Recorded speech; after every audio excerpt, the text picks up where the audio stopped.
the best of the West and the beasts of the East. Coming to Falmouth this July, it's the 2024 Cape League All-Star Game, presented by Milton Cat.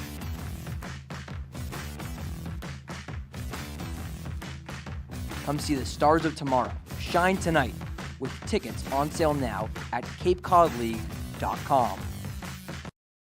Hi, my name is Matt Burgess, General Manager here at Falmouth Country Club. We have a unique 27-hole public golf course with a beautiful layout that is family-oriented. Kids play free here at Falmouth Country Club. Getting on the course is quick and easy with our app. You can book tee times, get yardages with GPS, use our interactive scorecard, track your stats, and receive exclusive in-app offers. Falmouth Country Club is a true Cape Cod classic and a local family favorite. See you on the course.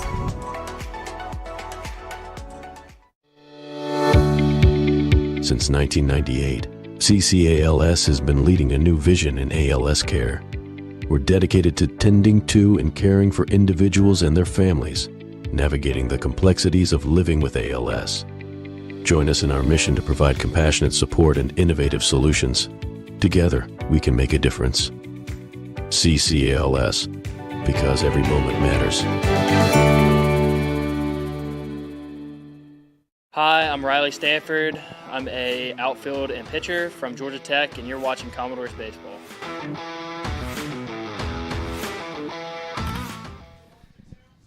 It's the final week of the regular season, and it's a Monday night matchup as the Yarmouth-Dennis Red Sox are in town to take on the home Falmouth Commodores. A lot on the line as this Doors team chases the fourth and final spot in the West Division in hopes of making the 2024 CCBL playoffs. That's my broadcast partner, MJ Newsom. I'm Braden Shanks. So glad you can be with us. And MJ, a big one on tap from the Guv tonight. It's a big one from here on out, Braden. You just mentioned it. Falmouth is chasing that fourth spot in the West Division, and it's going to be a tall order to get there. You're coming back 7 points down from Bourne. We'll take a look at the standings here in a few minutes. But every game from here on out is very important. And we're going to highlight some All-Stars, first starting with the Commodores' Trent Caraway, who participated in the Home Run Derby and looked pretty good here on Saturday in the All-Star game. Trent Caraway had a very, very good day on Saturday in the All-Star festivities. We know he was in the Home Run Derby. He finished third in that contest, and in the game itself, he went 2 for 3. So a really good Saturday for Trent Caraway. He got to sport those new cleats, the Falmouth custom cleats. Those were pretty sweet. And he's on a good roll right now, Braden. He's coming off an 0 for 5 game at Orleans. Not his best game, but prior to that, had hits in 6 of his last 8 games. He's got 11 hits during that span, 8 RBI. And with Dylan Carey gone, we know he's going to kind of have to man that third base spot because there's really no other third baseman to play for the Commodores these next 7 games. He does have 8 errors on the season, so he's got to tighten things up there. But just keep excelling offensively, tighten things up defensively. You mentioned a couple of the roster changes. 4 Commodores off the roster as of yesterday. Jack Seppings, MJ Sayo, Luke Gaffney, and Dylan Carey. But one guy that's still on the roster but not playing today is Easton Carmichael. That's a big sigh of relief for the Commodores, MJ. Big sigh of relief for sure. Easton Carmichael was the East MVP in the All-Star game on Saturday. YD really kind of stole the show. Ethan Petrie won the Home Run Derby. But Easton Carmichael had a great game. He was 3 for 3 at the plate. And outside that game on Saturday, he has been fantastic for YD as of late. Like Caraway, hits in 5 of his last 6 games. He was 2 for 3 with an RBI versus Falmouth the last time these two teams met at YD on July 20th. He's 6th in the league in at-bats with 111. So he's a guy that YD really depends on day in and day out. He's also 5th in the league in extra base hits. Dude can flat out do some damage. He's a guy that can play kind of all over. Played first base, catcher, and some in the All-Star game on Saturday. That's the YD player, but there is a good pitcher for this Commodore team looking to slow the momentum of a red-hot YD lineup, and that's the Keystone Giant, Sean Brennan. Sean Brennan just coming off his best start of the season. He's made 3 starts so far. The first one at Hyannis was pretty good. The second one here against Chatham was not great, Braden. He gave up 8 earned runs in just 3 innings pitched, but the last time he pitched a couple Sundays ago here at Guv Fuller Field was fantastic. 5 2/3, 4 strikeouts, 6 hits, just 2 earned runs, and really against one of the league's best offenses. We talk about how good Wareham was. We saw how many hitters they had here on Saturday in the All-Star game. And he's not just going to wow you with his velocity, but his control and his location is what makes him special. And I'd imagine Mike Landry really wants him to go deep tonight, given how thin that bullpen is with guys coming and going. And we talk about some of the thoughts around this Commodore team. As we mentioned, the playoff picture, this Commodores team is on the outside looking in, MJ. 7 points back of fourth place Bourne, but you really look at the imbalance in the divisions. This is a Commodore team that would be in third place in the East Division and in hot pursuit to potentially host a game if they were in the other division. You know, that's when you hate in sports. You have to have divisions, but you understand why you do. But right now you got to deal with your situation, and that's win some ball games. And you got to hope and pray that Bourne starts losing a few games here and there. You got a great opportunity on Thursday to take them down at Doran Park. That's a must-win. But really, Braden, the next 7 games are must-wins, and you have 7 in that 7-day stretch because you're going to have that doubleheader on Saturday against Katuitt, a game you got to resume. But that's another team, too. Top of the West Division, you just got to beat them. And on the east side, Yarmouth-Dennis has essentially run away with that division. They are a full 14 points or 7 games ahead of second-place Chatham. The Red Sox have already clinched the East Division title, the third year in a row that Scott Pickler's crew is the regular season champion from the East Division, so they'll have a home game at Red Wilson Field before the first and second round. And it's time now to introduce the third member of our team, Aiden Blank, who's standing by with Mike Landry on the backside of this break. It's the Red Sox and the Commodores, a Monday night matchup from the Guv in Falmouth. We'll be right back.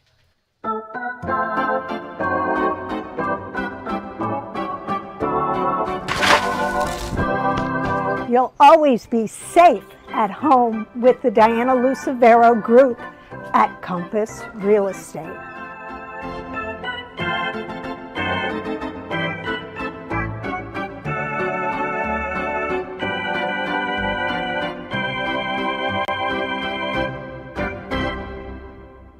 Introducing Open Cape, the local nonprofit internet service provider in this region. Open Cape's fast and reliable network is 100% fiber optic, providing affordable internet connectivity. To learn more, visit opencape.org and always speak with a live Open Cape representative.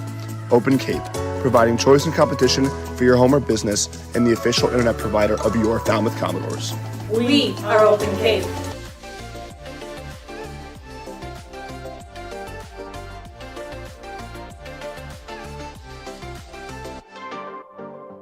Welcome back to the pregame show, joined by pitching coach Mike Landry. And coach, a big weekend here with the All-Star festivities. How do you feel Parker and Ed represented the pitching staff on Saturday?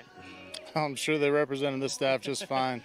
I know both guys were excited to be out there, and it's a great opportunity for them to go out and showcase their skills in front of what I heard was a great crowd. I wasn't able to stay for the game, but I've heard it went well, and I'm glad that they got that opportunity. Jeff Trundy got honored in a pregame ceremony, first time in over 2 decades that his team gets to host the All-Star game. What did that mean to you when you saw it, not live but on video, to see him get honored and thanked by not just the team but the entire league and all these coaches and fans? There's nobody more deserving of that than Coach. I mean, he's been, as you said, he's been around the game and in the league for so long and has done so many great things for so many great people. So it's as a very humble man, it's sometimes funny to see him get honored like that, but it's also fantastic and well-deserved. Back to baseball here. Huge week will decide the season for the team, and the next couple of nights we're going to see some of the usual suspects. Sean Brennan tonight, what are you looking at of him for, third, fourth start of the summer? Yeah, fourth start, I believe. A little bit of the same as what he's done to have success. You know, we've talked about the instances where he's fallen behind counts and whatnot. He's gotten banged up a little bit, as we all do. So the focus tonight is for him to go out there, get ahead, stay ahead, and let our offense do their job behind him. What role does the pitching staff play in this playoff push over the next 7 days? The game is always won by pitching and defense, right? So if we're able to stay focused and do the same as what I just said about Sean, we really focus with all of our guys about being efficient, winning our even counts. I think if we do those things, those small things, that it'll carry us a long way and give us the best chance that we have to hit that playoff run. You think this staff still has the confidence to make that run? You think they believe that this can be done? Yeah, the confidence has never been a question.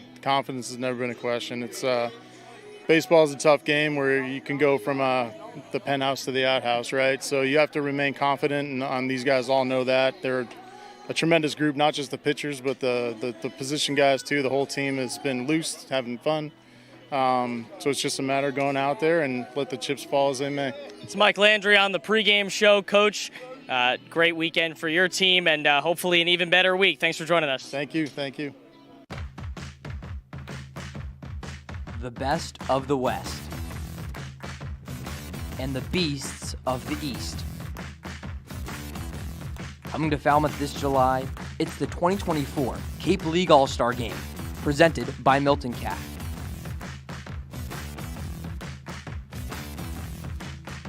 Come see the stars of tomorrow shine tonight with tickets on sale now at capecodleague.com. Cape League Baseball is brought to you by 99 Restaurants, Hampton Inn, Baseball Cloud, Cape Cod 5, Franklin Sports, Milton Cat, T-Mobile, Yawkey Foundation, Netting Pros, Mosquito Joe of Plymouth Cape Cod, Nantucket Nectars, Veolia North America, Coca-Cola Beverages Northeast, and Del Mar Vacation Rentals. And we welcome you back to Guv Fuller Field. Time now to look at the storylines around the Cape Cod Baseball League. And, of course, MJ, you start with the big event, the All-Star Game that was here at Guv Fuller Field on Saturday. Great day. 5,000 people on hand. And it was just, again, a great day for the Cape League. What a fun day it was, Braden. An awesome atmosphere, like you mentioned. A handful of 1,000 people on here. Tons of food trucks out in the outfield, plenty of fans just enjoying themselves, a full day of festivities, the home run derby, the game itself. It was a great game. A walk-off 9-8, the West one, coming down from 4 runs back in the 8th inning. Just a really fun atmosphere. Great day overall. We talk about numero uno, which is, of course, the YD Red Sox, a full 14 points ahead of the Chatham Anglers in the East Division. They've already clinched the number 1 spot, and that's always big when you can get that home field advantage for the first 2 rounds. They can breathe a little bit now. They don't need to win every single game, yet they're still chasing the President's Cup, as Luke Westpoley, the other broadcaster for YD, mentioned it to me. You can get that home field advantage in the championship if you were to make it all the way there. So that's definitely important, but right now you can breathe a little bit, make sure your guys are rested, and work on some things you need to work on before you head into the playoffs next week. 26th-year head coach. He's won the regular season President's Cup, if you will, 6 times in his 26 seasons. He's looking to make that a magical number 7. And then also you got to talk about what's going on in Chatham. Eric Beattie named the interim manager of the Anglers after Jeremy Sheetinger stepped down. And it's a guy that's got some managing experience after spending the previous 3 seasons with the Harbor Hawks. Absolutely, and that's really beneficial to have a guy you can turn to when Jeremy Sheetinger goes away, a guy that knows how to manage in this league. Now, Chatham is 0-2 so far during that span, but you can breathe, you can feel comfortable that, hey, we know somebody who knows how to navigate this last stretch of the season and ultimately go into the playoffs, because Chatham's got a great chance to be in that playoffs. I mean, I'd be shocked if they don't make it, given how the standings look right now. So definitely a sigh of relief, but you still hate to see Jeremy Sheetinger have to walk away for personal reasons. And you look at a guy like Eric Beattie, he played for Chatham. He came back as a pitching coach. Now he gets the chance to manage. Such a dream job for him. But you do got to think about that revenge game a little bit. The Harbor Hawks, the Anglers coming up on Wednesday at Veterans Field should be a good one. That was a game that was supposed to be yesterday, but both of those games got rained out. And it's funny, that game was supposed to be, a few days ago before yesterday. That was a makeup day, and then all of a sudden the weather comes in again. So you hate to see your last off day get gobbled up. And we're thankful that our grounds crew tonight was able to get our field ready to go, because we were afraid we might not be able to play today. Now, when you got to the ballpark, there were some puddles around the warning track. The infield looked great, same with the pitching mound and the home plate area, but you'll notice there's some dirt kind of surrounding the warning track, crushed gravel that there is. They've been working hard. There's a reason that this is a 6:30 start tonight. They needed an extra 30 minutes to prepare the fields so that to get this game in between YD and Falmouth, because you got to think about, MJ, with the playoffs coming up, you can't afford to keep losing the off days. Absolutely, and that's a big benefit to have it on Wednesday. It's kind of the middle of this stretch, and now you will have a lot more games on the back half, given that you have to have that doubleheader against Katuitt at Lowell Park, and then back here on Saturday. That's the game that's going to be resumed from Thursday. You were just in the top of the 3rd inning, and so now you got to come back and get ready to go. And now we hand things off over to the Guv Fuller Field public address announcer, Emma Ryan. Ladies and gentlemen, please rise if you're able to honor America.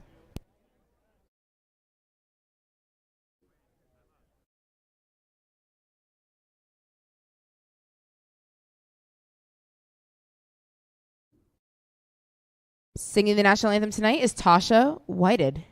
Tasha works as a civilian for the United States Coast Guard and serves on the Falmouth Running Club Board of Directors. Outside of work, she spends her spare time long-distance running and performing in community theater. She was recently seen in Little Shop of Horrors at Katuitt Center of the Arts. Her next adventure is running in the Ghost Train 30-hour ultra trail race in Brookline, New Hampshire this October.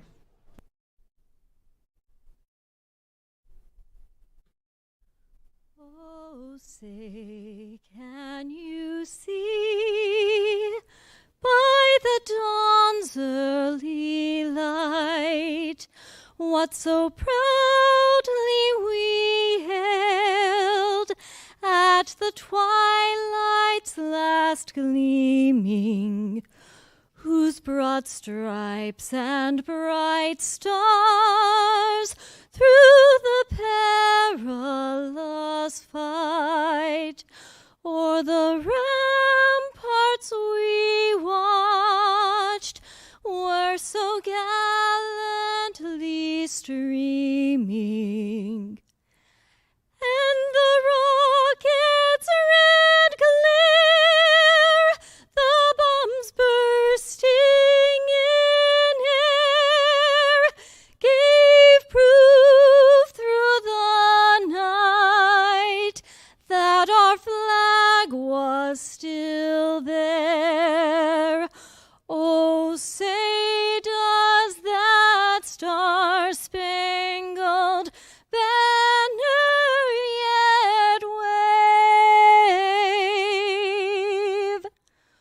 o'er the land of the free and the home of the brave?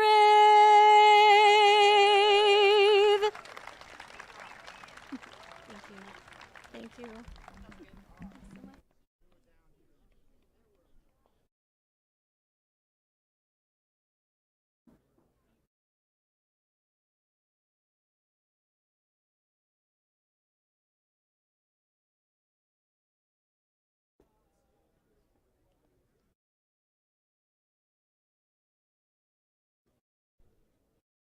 Throwing out tonight's ceremonial first pitch is 34-year-old Hannah Komai from Upland, California. Hannah is a cousin of the host parent, Donna Curtis. She's a former softball player and a mother to 2-year-old Koa, the joy of her life. Hannah is a 13-year-old osteosarcoma survivor, which inspired her to pursue a career in pediatric oncology nursing. She is currently a nurse practitioner at City of Hope in Southern California, where she helps young cancer survivors in their survivorship journey.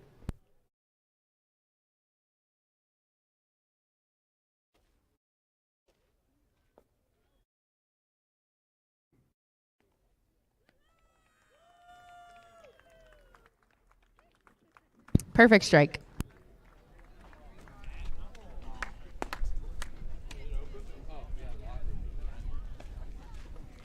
We have a first pitch tonight, and that is Cape Cod Hand Therapy. Cape Cod Hand Therapy is Falmouth and the surrounding town's premier upper extremity and hand therapy clinic. Whether you have a repetitive strain, fractures, arthritis, or need custom fabricated splints, Cape Cod Hand Therapy has you covered. With certified hand therapists on staff, we provide the highest quality of care with a fun and energetic atmosphere, allowing you to return to your active lifestyle. Throwing out tonight's ceremonial first pitch is Alden Jordan, who has played Falmouth baseball since he moved here in 2019. He's the son of the rehab director, Craig Jordan.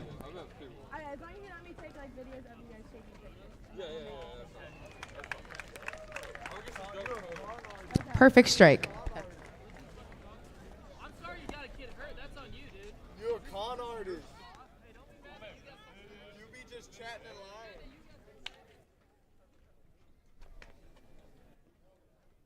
All right, folks, the moment we've all been waiting for has arrived. Curtis family, take it away. Play ball.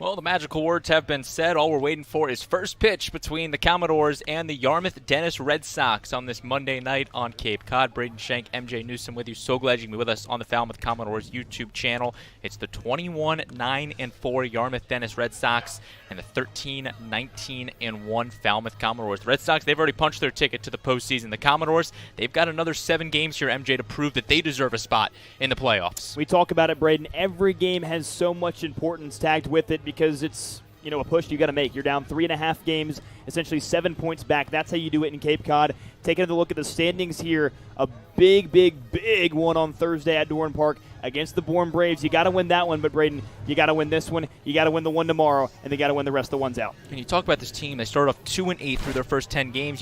You wonder if they dug themselves in a hole that was almost too big to get out of. As now they pushed through it. They had a great week last week, and really the last 2 weeks this team has played out of their minds. It feels like they've been winning games, getting ties. They had a stretch of 4 or 5 days where they got points last week. Yeah, it was a really, really good week for them that ended kind of on a sour note against Orleans. It was a game that you talk about how good this team has been playing. The offense has been maybe the best offense in the league in the past week and a half or so, but the pitching just kind of got away from him. Matthew Dallas started the game on Friday at Orleans, and things just were not bouncing his way. I mean, he gave up 6 earned runs. It was a big day for Daniel Bucciero. He had 2 home runs, 5 RBI for Orleans. The bullpen pitched fine, but when you give up 10 runs, you're really never going to win a game. When you score 8 runs, you should win about 90% of the time. It just wasn't that meant to be that day, I should say. And the Commodores have taken down every team on that screen except for Yarmouth-Dennis, the only team that the Commodores have yet to beat, 0-2-1 thus far. And you look at the season series, they've lost to Bourne and they've lost to Yarmouth-Dennis, but the rest of them are kind of toss-ups if they can tie them or win the series. So they haven't lost a series besides those 2 teams, but definitely a little sour after that 7-7 tie they played to at Red Wilson Field last week. And it was an interesting game too, Braden, because it was a tie that felt like a win. You know, when you tie a game, it really either feels like a loss or feels like a win. And I think in that sense, it kind of felt like a win given you needed points so badly and given how good YD was. But it's a game you kind of had in your grasp. RJ Austin had that big 2-run shot in the 7th inning that tied things up. And the YD Red Sox will look on. Phoenix Call leads things off for Scott Pickler's crew. MJ, any other names that catch your attention? Oh, absolutely. Ethan Petrie, who's going to be the cleanup man. You take a look at him right here. That's the big bat that won the home run derby on Saturday. He's got 8 bombs this summer, has driven in 21 runs. He's going to be a guy that you got to set down if you want to have a chance to win this game. And like you mentioned earlier, thankful for no Easton Carmichael, but he is a dude on the other side as well. A trio of Gamecocks from South Carolina. Will Tippett, the third and final South Carolina guy representing on this Yarmouth-Dennis team. And then Skylar King rounds things out, the West Virginia Mountaineer. And they will be fanning off against Sean Brennan, the Keystone Giant, who will be making his fourth start on the summer. And what's the scouting report on Sean? Yeah, Sean Brennan's a guy that we have seen him pitch really, really well. We mentioned the last time he pitched at home against Wareham is definitely his best start and his most lengthy start at 5 2/3. And you see that 5.11 ERA. It's kind of an outlier because he gave up 8 earned runs against Chatham in his second start in just 3 innings. And he's a guy that, doesn't exactly have overpowering stuff, but he locates and limits hard contact exceptionally well. And that's what he did against Wareham, one of the best offenses in the entire league. Sean will be making his 3rd start at home this summer, looking to get his Commodores team back in the win column after Falmouth fell very tragically at Eldridge Park Friday night to the Firebirds. But it's the duty of that guy right there, Sean Brennan, to go out and give yourself a good outing, especially when you lose some of your big bats like Luke Gaffney and Dylan Carey, who released yesterday. The pitching just gets that much more important, Braden. And we talk about the run support that this offense has supplied for the pitching really the last week and a half, really the whole season and as a whole. It's been really good. You just got to be able to keep the pitching locked down and give your offense a chance to win that game. So if the Commodores offense can continue to hit the ball like they have recently, they should be okay. It's just then up to the pitching to limit the runs and limit the errors and all the other good stuff defensively. Jackson Willits, starting second baseman for the Commodores. He didn't have 2 days off this weekend. He was an all-star this past Saturday in the All-Star game, one of a handful of Commodores representing here at the home ballpark. You also notice the outfield fences looking a little bit differently. They didn't put them back to their regular form. The red fence still forms the outfield batter's eye, but you've got kind of the open fence out in left and right fields. Yeah, definitely a bit of a different look. Got to have some space for the fans to look in. And, hey, for us, we get to see the YD bullpen now, so we'll know when someone else is warming up. How about it? Phoenix Call set to lead things off for the Red Sox. A little past our 6:30 scheduled first pitch. And first pitch is delivered home to the UCLA Bruin. Call entering in a 3-game hit streak of a plethora of YD players who has been hitting the cover off the baseball. A team that leads the league in home runs with 39 to their name. I mean, granted, it helps when you play at a ballpark like Red Wilson Field, the shortest fences in the league, but also the highest fences in the league. And YD's definitely got a lot of guys that can slug it. And they've done some damage here at Guv Fuller Field. 1-1, a called strike by Mike Hinojosa behind the dish. A ball and 2 strikes. And for Brennan, it's all about getting into your groove early, not losing batters. Walk, something that's definitely plagued him throughout the course of the summer. Chopper over to the second baseman, Willits. Fires on the first in time, and that's out number 1. Easy peasy. Phoenix Call retired, and there's the outfields for the defensive alignment for this Commodore team. And I mentioned earlier on, you're going to have to see a lot more Trent Caraway, a lot more Isaiah Barquette, which is definitely good news. But given that Luke Gaffney and Dylan Carey no longer with the squad, Robbie Bolin, of course, the latest addition to the team, playing out in center field. First lefty, Carter Garate from Oregon. One of 4 lefties in Scott Pickler's lineup. He's off against the right-hander Sean Brennan. Coming off of a 2-for-4 day against the Chatham Anglers on Friday. It's a slugfest over at Veterans Field. 9-8, the Red Sox came out on top. Well, it was a game that Yarmouth put up 6 runs in the opening inning. 2 3-run home runs by the Red Sox, really headlined by Easton Carmichael, who broke that game wide open just 4 batters in. And that's what this offense can do to you if you're not careful. And Sean Brennan did a really good job in his first at-bat locating the pitches away from Phoenix Call. You got to keep it out of these guys' wheelhouse. 1-1 runs upstairs.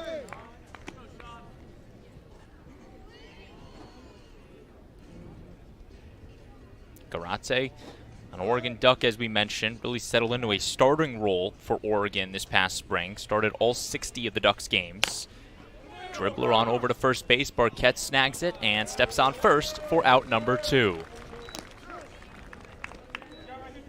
That's back-to-back at-bats now where the curveball has really worked well for Sean Brennan. Once to a righty, then to a lefty. He went Phoenix Call 3 straight, all outside, and then really worked on the inner half to Garate. Really good stuff right now from Sean Brennan, knowing how to attack these guys in the top third of the order. Now it's another West Coast guy, Anthony Martinez out of UC Irvine, native of Fairfield, California.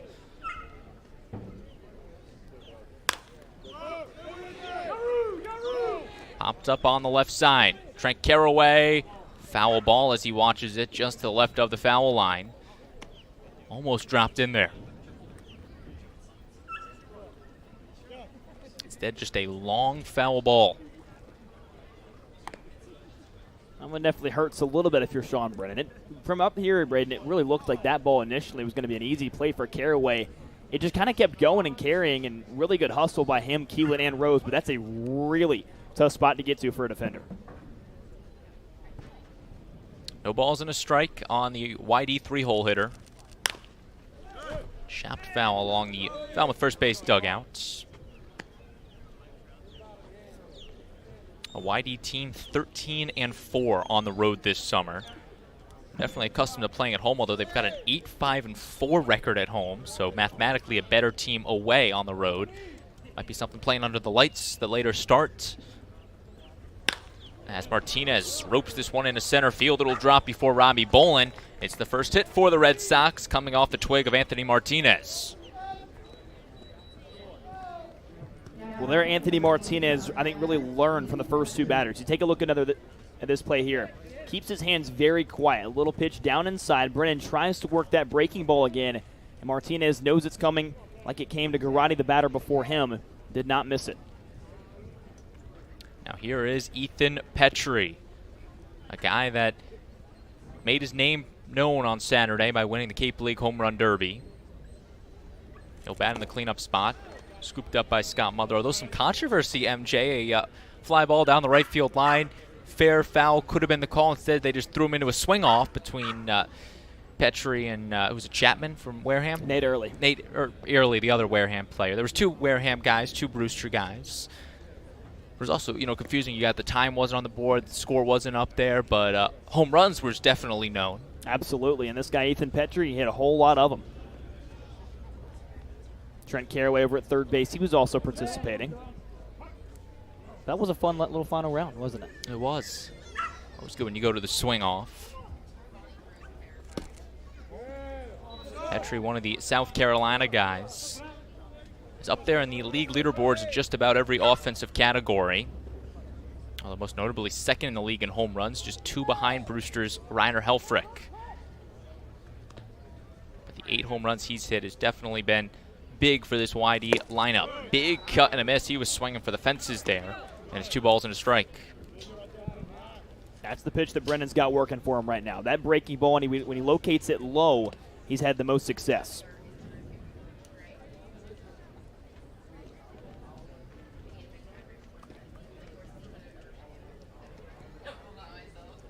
The 2-1 pitch off the inside of the bat, and the Deuces run wilds. YD makes their first trip to the Guv since June 29th, when the Red Sox spoiled a home game for the Commodores. 7-5, the Red Sox were victors.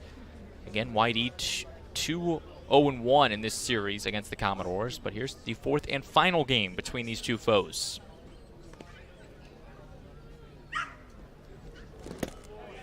Strike three in the dirt. Scott Mudler will fire the drop third strike, a bullet to Isaiah Barquette. And Sean Brennan gets out of the first inning, sees 4 batters, allows a hit, and leaves 1 on. Commodores will hit for the first time when we come back from Falmouth.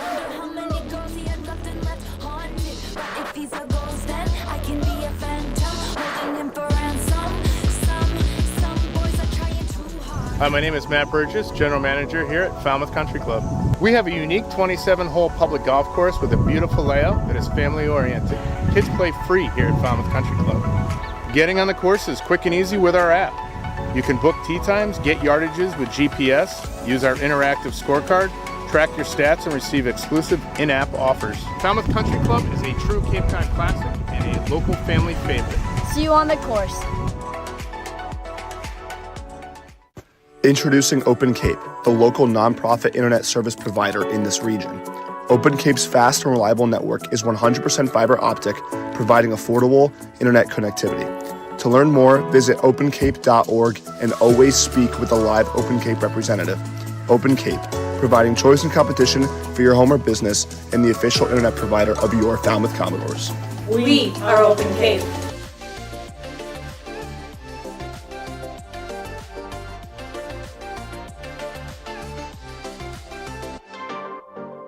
Hi, I'm Francis Ferguson, a left-handed pitcher from the Falmouth Commodores, and you're watching Commodores baseball. Well, the Commodores defense did their job, kept the Red Sox off the board. Now here comes the offense with their first look. They're trying to put up some runs, and MJ, you want to take us through the Commodore lineup? Absolutely. It starts with Jackson Willits, as it ordinarily does. You'll see Gavin Keelan, who slid up way up to the top. He was hitting in the 2-hole for a while, but has since come back after moving down a little bit. Jason Jones staying steady at the 3 spot. Caraway, Rose, Mudler highlight that middle third. LaSalle, Bolin, Barquette the bottom third. And Braden, the guy that's hitting the baseball exceptionally well and in kind of a quiet way, is Scott Mudler. He's got hits in 5 of his last 6 games, 5 RBI during that span, and he had a triple at Orleans on Friday. Not a guy known for his speed, but of course Eldridge Park has that 434 dead center. And that's the guy they will be facing off against, Ethan Fireved out of Pitts. He'll be making his second start on the summer, 3rd outing for this YD team, and a guy that hasn't necessarily seen a length, only 4 innings pitched so far. Exactly. That's exactly what I was thinking of as well, and this is kind of the time of year when you need guys to go deeper. You're kind of running thin on your bullpen because guys are going home. They've reached innings limits. You're going to see how long he can go, and hopefully he can take you 5-6 plus. Jackson Willits, the Oklahoma Sooner, lays down a bunt, and he will be tossed out on the 1-3 putouts. 1 pitch, 1 out for the Red Sox. And Fireved, a guy who has definitely seen his fair share of outings, pitched in 20 games out of the Panther bullpen this past spring, was the 3rd most used pitcher on the Pitt staff. That time shows off the glove in the fields. Yeah, very nice play, hustling off the hill. He's lucky that ball went to his glove side where he kind of falls off the hill when he throws. That's the advantage of the lefty. You never really know which side it's going to be on. And that time able to make the play as Gavin Keelan is the new batter who swings from the left side.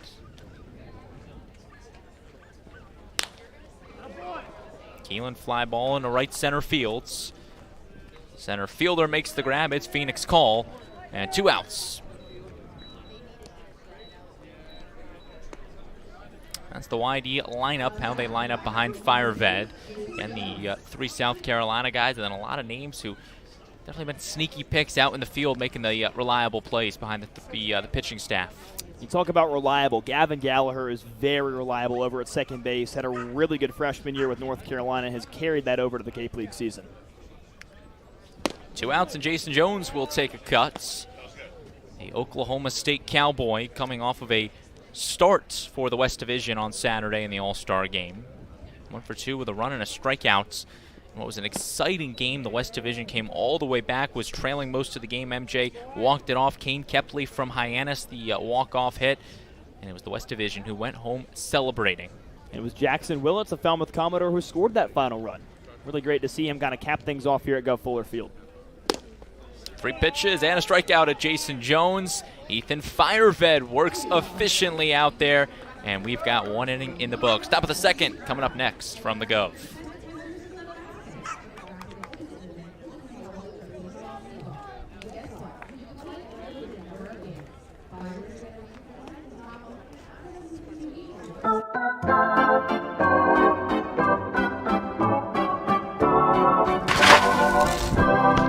You'll always be safe at home with the Diana Lucevero Group at Compass Real Estate.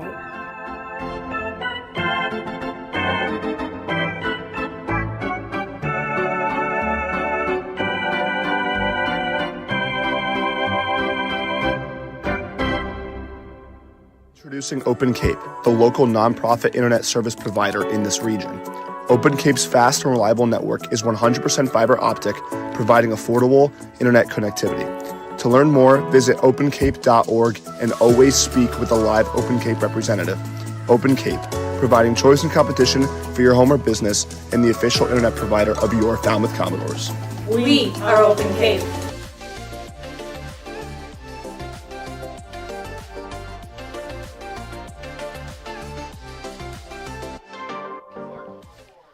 Hey, have you ever wanted to take batting practice with the Commodores or be the stadium PA announcer for an inning? Well, your chance has come, and it could be you this season. Follow us on Facebook, Instagram, tag a friend you would bring, and you could win this once-in-a-lifetime experience. The Doors Dual Destiny contest ends August 1st. A cool opportunity, MJ, for fans able to take batting practice or be the stadium PA announcer for an inning. So I got to go to Facebook or Instagram, and I'll tag you if I want to have a chance to take BP with the Commodores.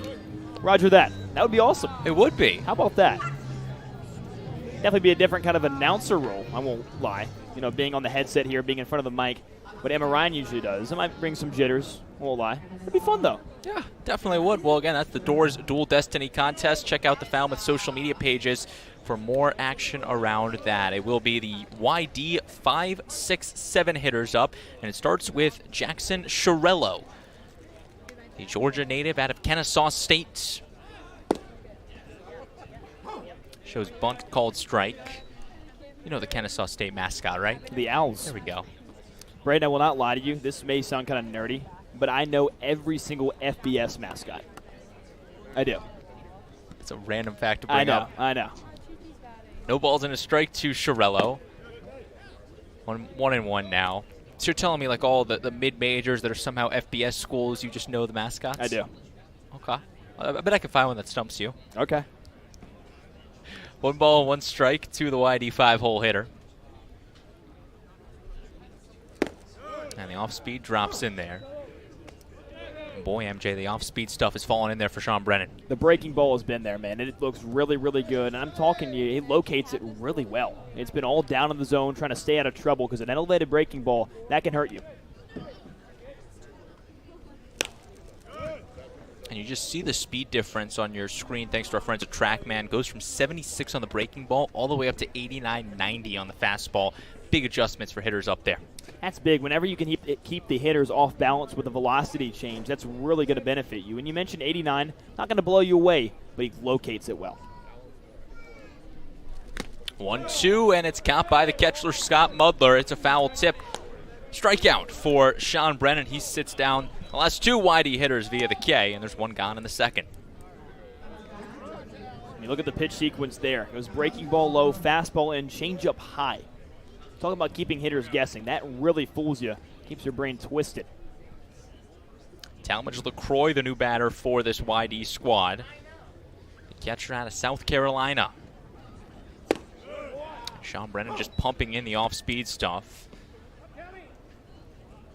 LaCroix, a guy who started in 60 of South Carolina's games this past spring, played in 62 of them.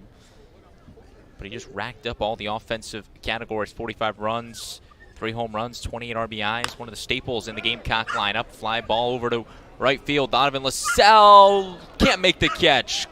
Clanks off the wall, and with a sliding into second for a double is Talmadge LaCroix. It's a one-out double for the Red Sox. Well, we talked about how it looked like the baseball was kind of carrying back in the first inning on that little blooper from Martinez. That ball from LaCroix did not seem like it had a whole lot of steam off it coming off the bat, but all of a sudden it just flew over LaSalle's head. A really tough play. Made a valiant effort. One out and a double brings Gavin Gallagher up, the North Carolina Tar Heel. He was the number 10 prospect in North Carolina out of high school, decided to stay in the Tar Heel state and take his talents up to Chapel Hill. Just finished his sophomore season in the ACC.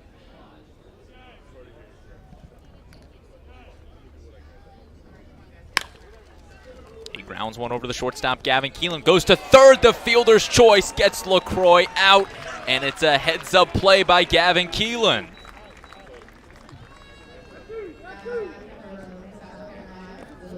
Great read by Gavin Keelan.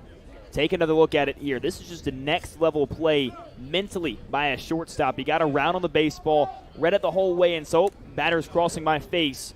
Good read. That's a ball LaCroix probably should be heads up on, maybe hold up at second base. It's one of the first things they teach you. You got to look and then wait to advance. LaCroix going on contact, and he's gunned out at third. So 2 outs, and Will Tippett will bat out of the 8th spot. Sean Brennan checks back in on Gallagher, the new runner. Tippett 1 for 4 with a solo home run against Matt Dallas when these teams met last at Red Wilson Fields. It was a slugfest between these two clubs, and 7-7 the tie that they played to. It was the only RBI and the only home run for Tippett this summer.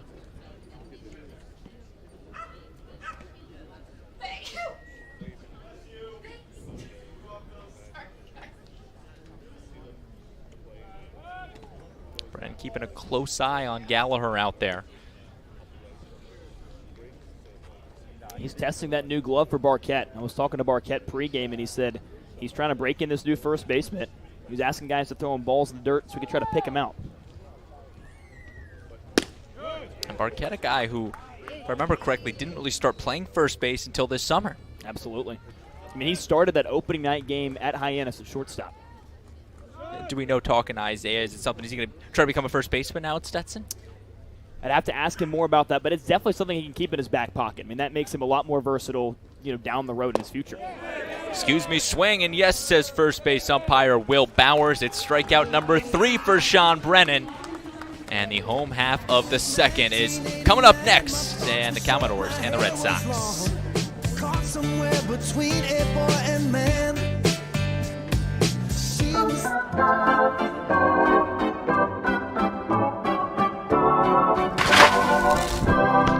You'll always be safe at home with the Diana Lucevero Group at Compass Real Estate.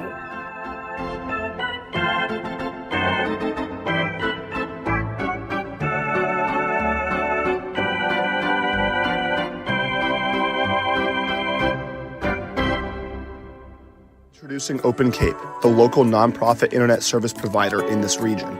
Open Cape's fast and reliable network is 100% fiber optic, providing affordable internet connectivity. To learn more, visit opencape.org and always speak with a live Open Cape representative. Open Cape, providing choice and competition for your home or business and the official internet provider of your Falmouth Commodores. We are Open Cape.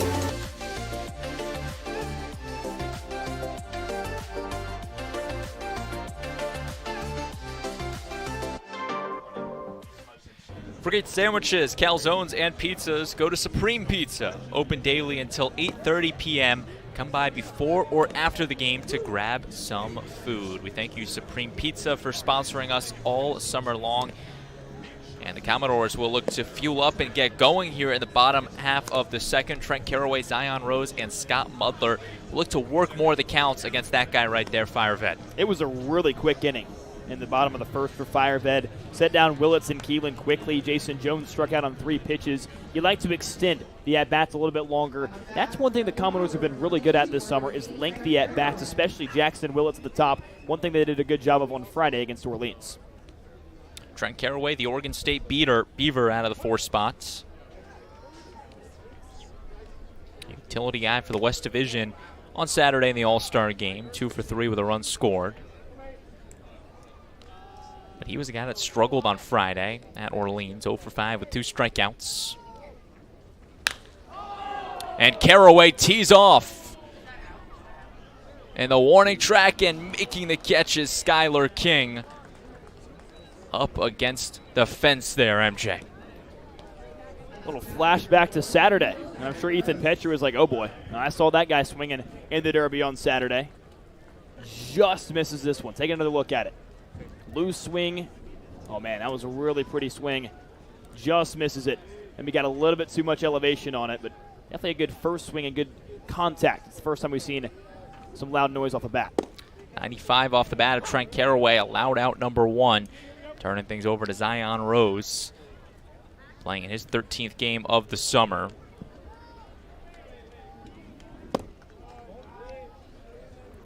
Now moves to a ball and a strike. Zion, a guy that's kind of played here and there. The All-ACC freshman selection this past spring with Louisville. Takes a cut and whiffs on it. But another guy that just struggled at the plate in that Orleans game, 0 for 4. But hey, the Firebirds got a good pitching staff over there in the East.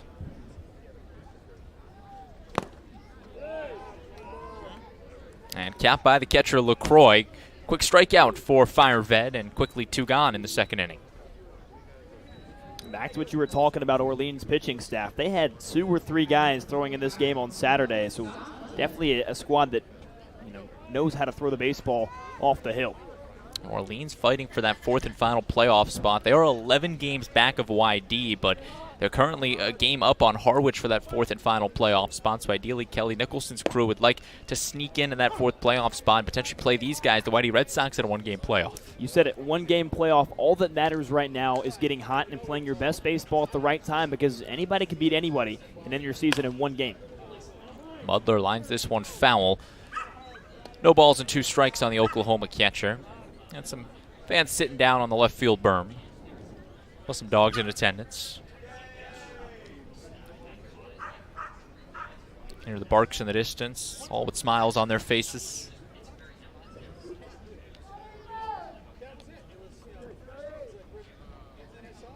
The 0-2 pitch from Fireved, out and away.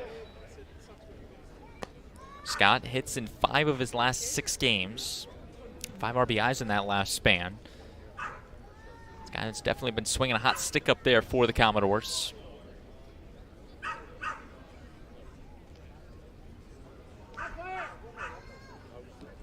Fireved's 1-2 offering. Called strike number 3. A backwards K gets Ethan Fireved out of the second inning untouched. It's another 1-2-3 for the YD hurler, and we're flying from the Guv.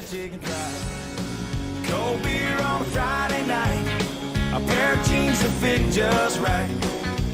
I know my relationship with Trav has been special to me. Like freshman year, I lived with him on the road the entire year when we went and played.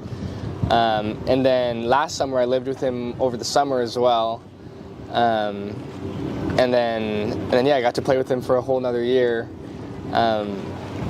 Travis is one of a kind mind, and I feel like me being around that on a day-to-day basis has helped me think about my game in a analytical and more of a business standpoint than I've ever thought about it before I met the kid. Because sometimes some days I'd come back like, oh, this or this and this, and he'd be like, what are you talking about? Like, it's just this. And I'm like, yeah, you're dead on. But no, it's been very, very nice to get an inside look on how his brain works and how he went from being freshman year him to 4-10 with 28 home runs and 72 walks, junior year Travis, of him getting better every single year, has really helped me in the standpoint of, hey, how can I get better every single year, every single day, every single pitch type mindset. Well, that was Gavin Turley talking to our very own MJ Newsome last week. If you want to watch the entire 40-minute sit-down interview with Gavin Turley, head on over to the Commodores YouTube channel to watch that sit-down interview. And MJ, you've known Gavin for quite some time now, and he's got a very interesting story. Gavin Turley is a very interesting human being, a fantastic baseball player, and just a really good dude as well. And he provided so much good insight during that interview. You can hear that segment right there talking about his relationship with both Trent Caraway and then Travis Bazzana, who was just taken #1 overall, also an Oregon State Beaver, also a Falmouth Commodore last summer, and really just talking about how Travis simplifies the game. And Gavin said there's so much noise going on around you in this world, in this game, but sometimes it's not that deep. It's just really simple. There's Francis Ferguson giving us a little stare back in the camera. That's all fun and games. A little staring contest with Fergie. But yeah, Gavin was just talking about how you need to tone things down sometimes and just lock in on what's right in front of you, because you can just miss it if you can worry too much about the noise around you. There's that Oregon State to Falmouth pipeline that's been built. Now here's Skylar King out of West Virginia, batting in the 9th spot, the last Yarmouth-Dennis hitter to hit in the inning. Flare on over above a diving Gavin Keelan into left field, and Skylar King sends the first pitch for a single. Third hit of the ball game for YD.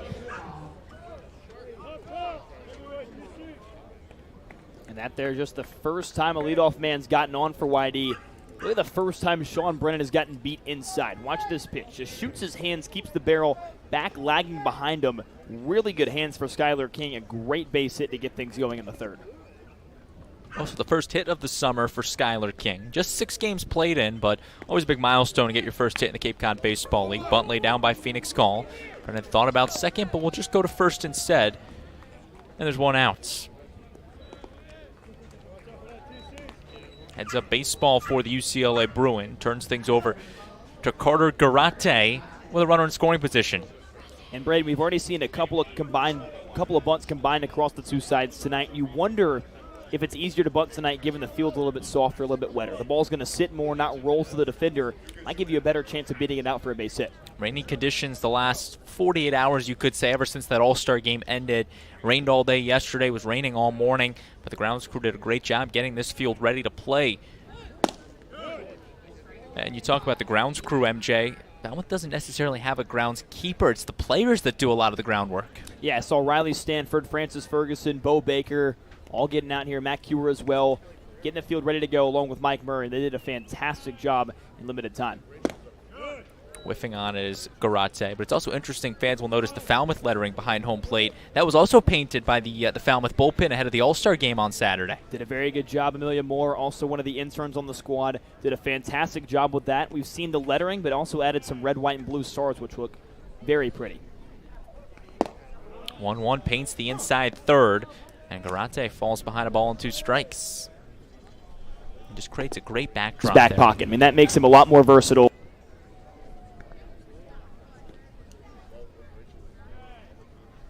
The 1-2. Spoiled foul. You know, down the road in his future.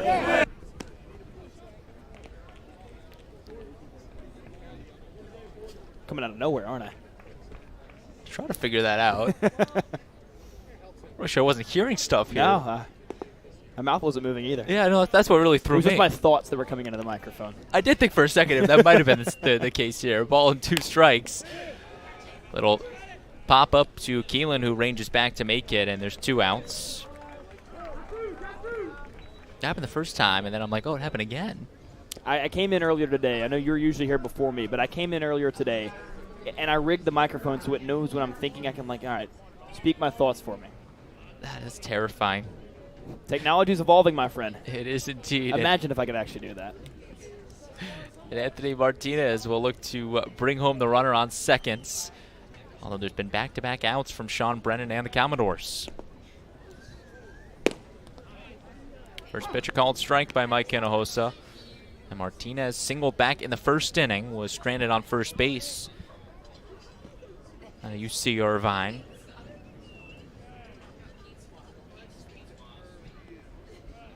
Brennan's 0-1.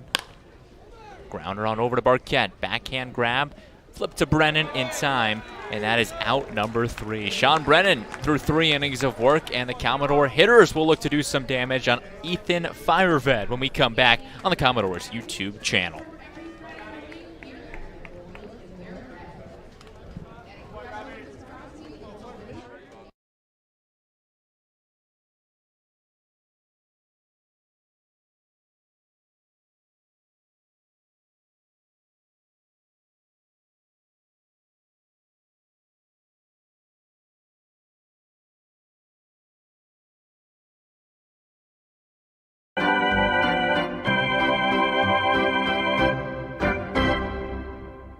Introducing Open Cape, the local nonprofit internet service provider in this region.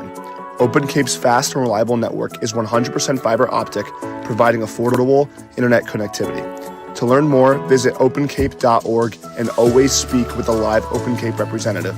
Open Cape, providing choice and competition for your home or business and the official internet provider of your Falmouth Commodores. We are Open Cape.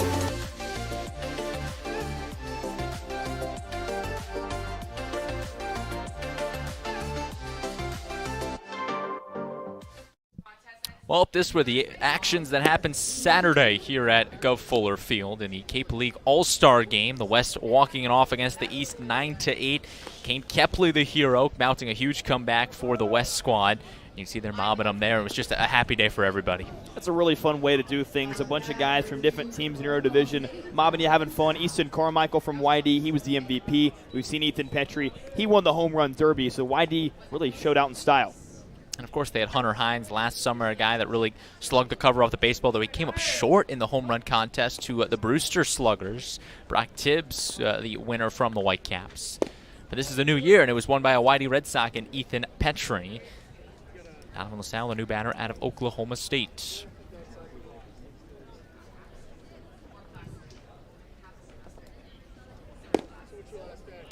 Petrie became the first Yarmouth-Dennis player to win the home run contest since 2001. Ending a little drought by the YD hitters. And LaSalle anchoring the bottom third of the order. Between LaSalle, Robbie Bolin, and Isaiah Barquette.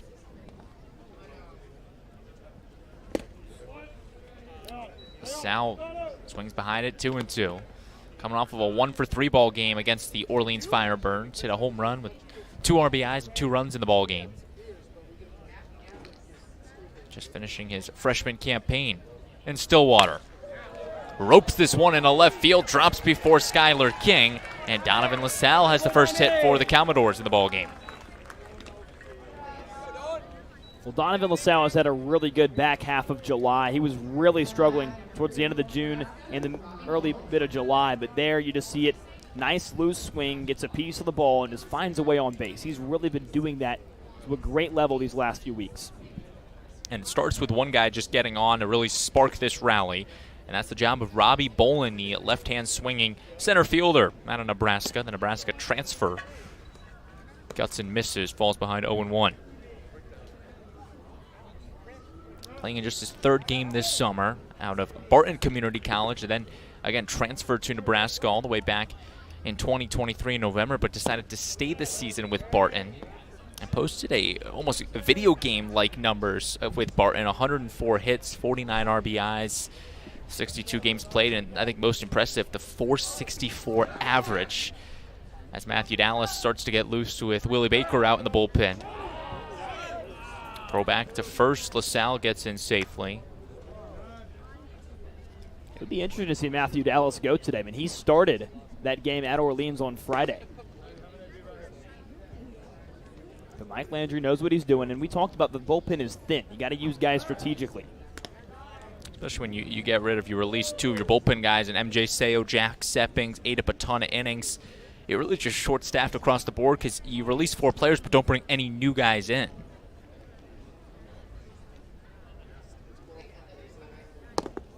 And Bolin goes down on strikes. Out number 1 for Fireved in the 3rd. Well, right now, Fireved is keeping everything away in this inning.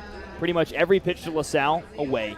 against a right-handed batter. And now he goes to a lefty and Bolin. It's a lot of balls that go away as well. A lot of breaking balls, left-on-left matchup. That's a hard matchup to have. Let's see how he pitches Barquette. Very curious to see if he wants to stick away or if he wants to go fight him in. Commodores 3 lefties in the order with Keelan, Mudler, and Bolin. Southpaw throws back to first. Keeping a close eye on Donovan LaSalle dancing off. Game 35 of the Cape Cod Baseball League season. The Commodores 13-19-1, looking to make a playoff push in the final week of the regular season against the Whitey Red Sox, who have already clinched the Eastern title. 21 wins in the first 34 games for Scott Pickler's crew. And this is a team that will be just as dangerous come postseason time.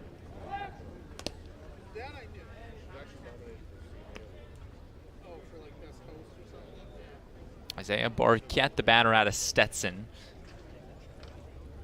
Started his career at NC State before transferring after the 2023 offseason. Time called by Mike Hinojosa, the home plate umpire. Will Bowers at first base and Glenn Stewart, the third base umpire, rounding out this crew from United Umpires. Called strike at the lettering of Barquette. And Isaiah has been batting out of this 9 spot for most of the season, MJ. He has, and he's been a lot more productive as of late than he was early on. I mean, we had talked about all the way into mid-July. He didn't have a single RBI to his name. All of a sudden, a week or so ago against Wareham, really broke things open, had that big triple and that 2 RBI. It really kind of broke the game open in the 6th. He's got the 14 hits, but I think impressively, MJ, two triples to his name. Guy definitely likes to leg out the extra base or two. Scoreless between the Red Sox and the Commodores. Another pickoff attempt back on LaSalle at first. And Talmadge LaCroix will call time.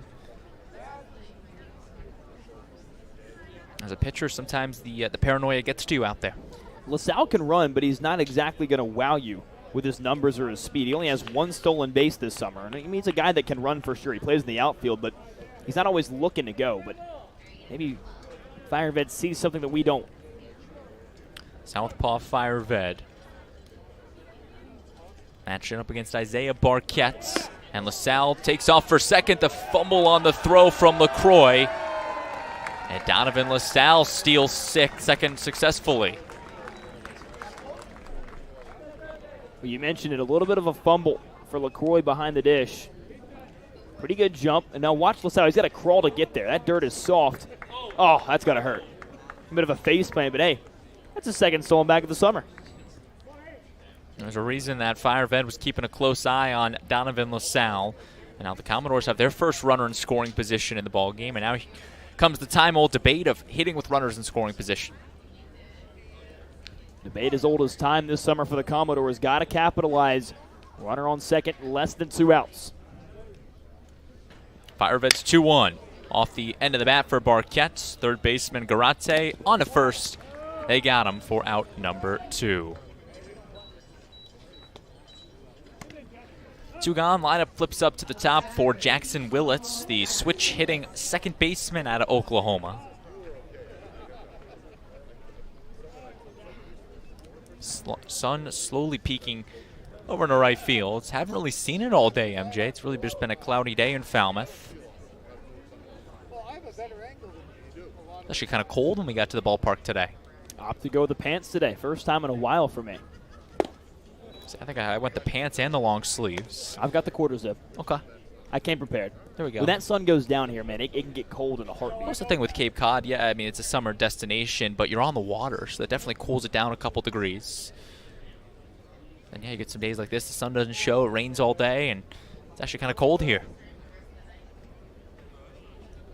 Fireved steps off and disengages with Willits.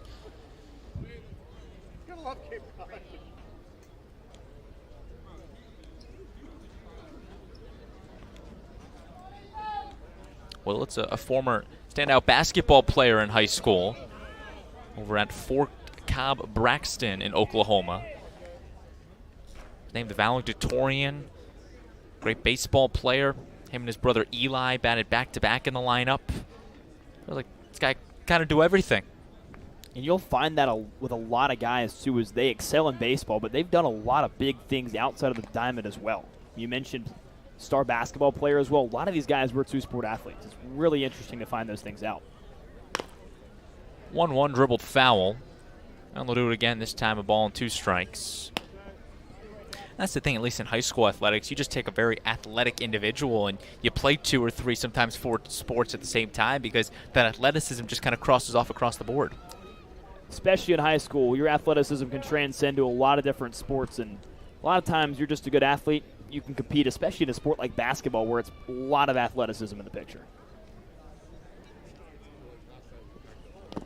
1-2, swinging in the dirt and missing as Jackson Willits. As that's a strikeout to end the first third of the ball game. We'll be back on the Falmouth Commodores YouTube channel, top of the 4th, scoreless between YD and Falmouth.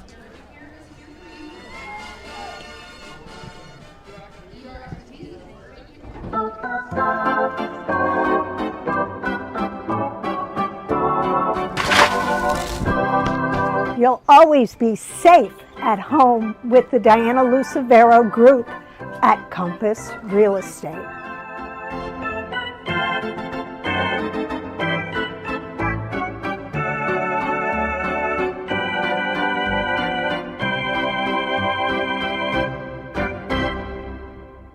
Introducing Open Cape, the local nonprofit internet service provider in this region. Open Cape's fast and reliable network is 100% fiber optic, providing affordable internet connectivity. To learn more, visit opencape.org and always speak with a live Open Cape representative.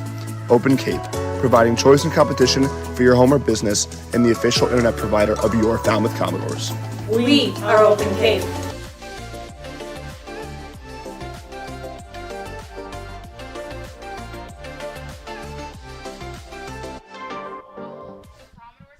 Well, it's time for all the trivia to come out. How many wins did the Commodores have the last time Falmouth hosted the All-Star game? I was back in 2003. I was 1 year old. Wasn't exactly paying attention to the Cape Cod Baseball League, but I'm going to rock with D, 18. I'll go with B, just to switch it up. Give me 16. I mean, granted, I wasn't even alive in 2003, so it's gonna be kind of tough for me to guess on this. But I mean, just pulling up the history books on it.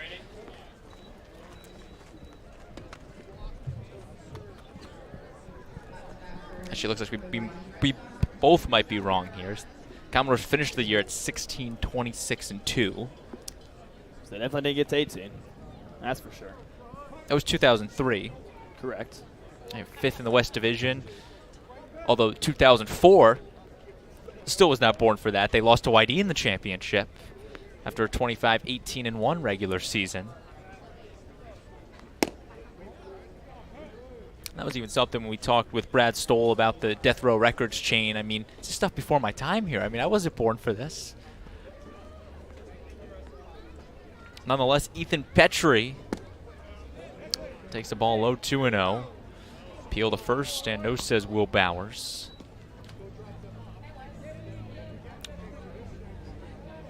Although for as good as Petrie's been this summer, MJ, last time these two teams met here in Falmouth, Commodores held them to 0 for 5 in the ball game. 2 balls and a strike for the league's leader in extra base hits. Went down swinging to end the first inning. 3 balls and a strike now, as the rain starts to sprinkle here at Guv Fuller Field. And some fans will head for the exit. A little sun shower here. Got some sunshine coming out. A little rain sprinkling. Brennan's 3-1. A called strike on the outer black. 82 miles per hour on the radar gun. You got to pitch very carefully to Ethan Petrie, a guy that can turn on any pitch and clobber one behind the fence. Called strike number 3.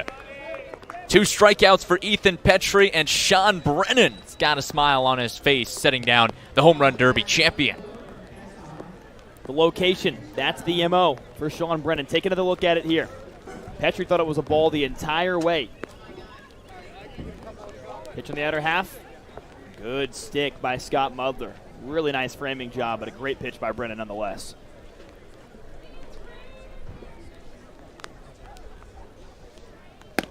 New batter is Jackson Chiarello. Went down swinging in the second inning.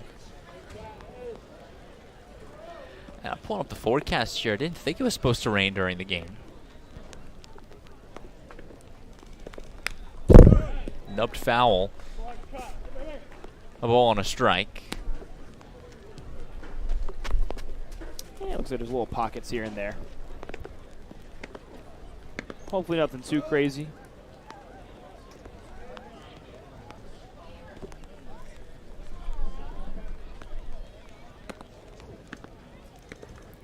One in the dirt, blocked by Mudler. The radar I'm looking at, so there we go, there's the pocket of rain. Should be good in about an hour or so, but there's some rain showers here for the next hour. As long as it's light rain, this one should be okay.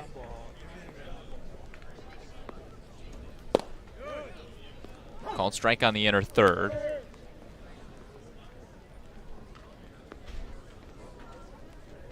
You can see it kind of come down there, the rainbow forming out in right fields. Deuces are wild to Chiarello out of the 5 spots. Ball just inside, was looking to paint the black. And the count's now full. Brennan looking to acquire his 5th strikeout of the ball game.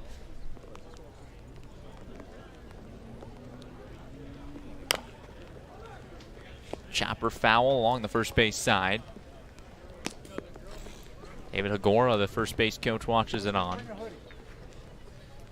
It's warm. Hagora, man's first. Sky Duff, the guy in the third base coach's box. It's interesting, a former player for this YD team, MJ, a graduate assistant for Mike Bell and the Pitt Panthers, and now he comes back to coach this YD Red Sox team under Scott Pickler.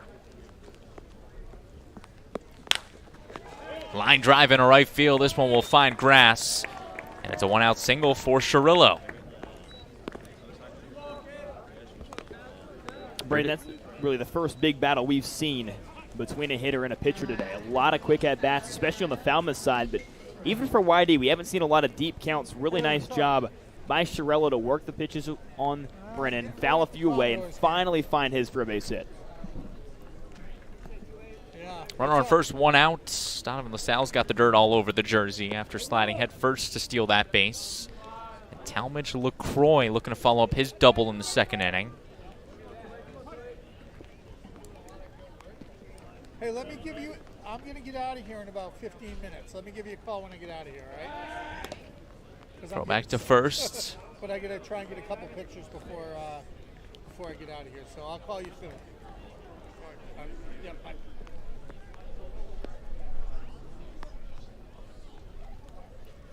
Runner on first is Chiarello. Well, they're able to keep it in front of them. And we think, MJ, if you could just get through that 5th inning, make it a completed game. Yeah, and how much of a bummer would it be, Braden, to get this one called here in the next 30 minutes or so and have to come back and do it on Wednesday? Yeah. Want to keep that off day. I mean, pretty much everyone wants to have it. You're already here, already playing ball. I think especially for these teams like YD already with the playoff spot clinched. If you keep moving these games back, you still have that off day on the 4th, but you got to turn around and play a playoff game on the 5th. You don't want to be tired after playing 8 games in 8 days, and you kind of want to have these off days to get you ready for the postseason. Exactly. And LaCroix sends this one foul. Way up on the hill in left field. The YD bullpens find some cover underneath the trees. I don't think I've seen the bullpen bring the bench that far back. But they're trying to find any shelter they can. How about it? Wonder how many more people you can fit on that bench.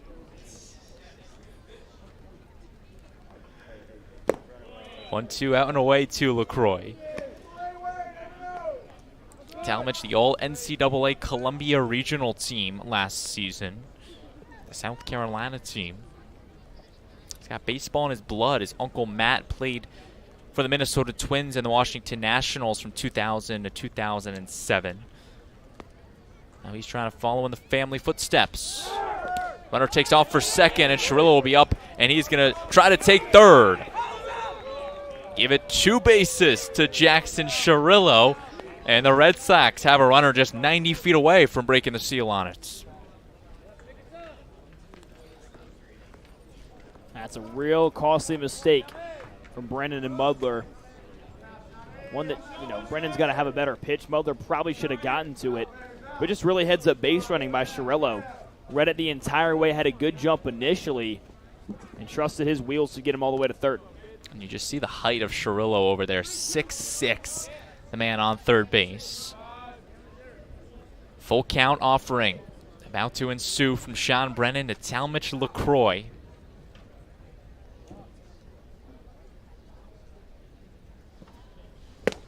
Strike 3 swinging. Sean Brennan picks up a giant out number 2. And now it's the job of Gavin Gallagher to try to squeeze home that first run. For a guy not known a whole lot for his strikeouts, Brennan's now got 5 through 3 2/3. That was a huge one as well. A great bounce back, a couple of full count at-bats. Cirillo gets that single all the way to third, and now you only need one more out to strand him at third base. Brennan, 10 strikeouts in his first 3 starts combined this summer. And now he can add another 5 to that tally. Righty on righty matchup. And Mother's just got to keep it in front of him here. You can't allow a wild pitch to score that first run.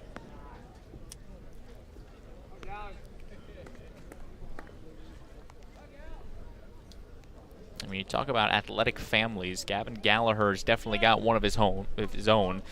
His father played and then coached at Wake Forest. His brother Riley played football at South Carolina. And his sister Campbell played volleyball at UNC Wilmington. And then here is Gavin, who's a baseball player at UNC and for the YD Red Sox. Some real Carolina roots there, aren't you? Wake Forest, UNC Wilmington, the one state south of South Carolina. Yeah, Gallagher's had a really solid summer. Really great start to his career in Chapel Hill. I mean, it helps when you grow up only 30 minutes away from Chapel Hill up the road in Apex, North Carolina. 1 ball and 2 strikes. There's the rainbow forming. Brennan's offering to Gallagher in the dirt, scooped up, and they'll do it again. Deuces Wilds. Rain stopped for a couple minutes, but continuing to pick back up here at the Guv.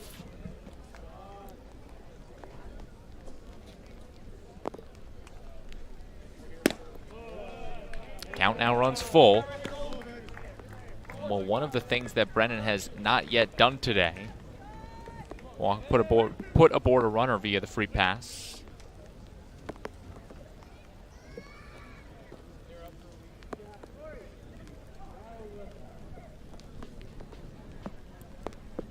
Three-two offering. Popped up on the left side, and this one will tail foul. Brennan just 1 out away from completing his 4th inning. There's some kids going after the ball. Always a fun time to get a souvenir. Well, Braden, better fight right now for the YD hitters. The 3rd straight full count. Working the pitch count up for Brennan. This one upcoming is 62.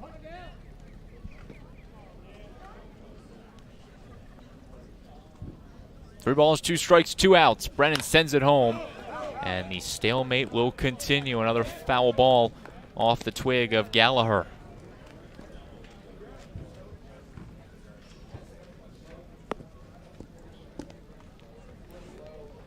Pitch number 8 of the at-bats. between Brennan and Gallagher. Runner on third is Jackson Chiarello. 3-2. Grounder on the left side. Trent Carraway looking to get out of the inning untouched, and the Commodores will. Sean Brennan breathes a sigh of relief, and he's through 4 innings with a goose egg up on the scoreboard. Knotted up at 0 apiece. The Commodores trade the gloves for the bats when we return.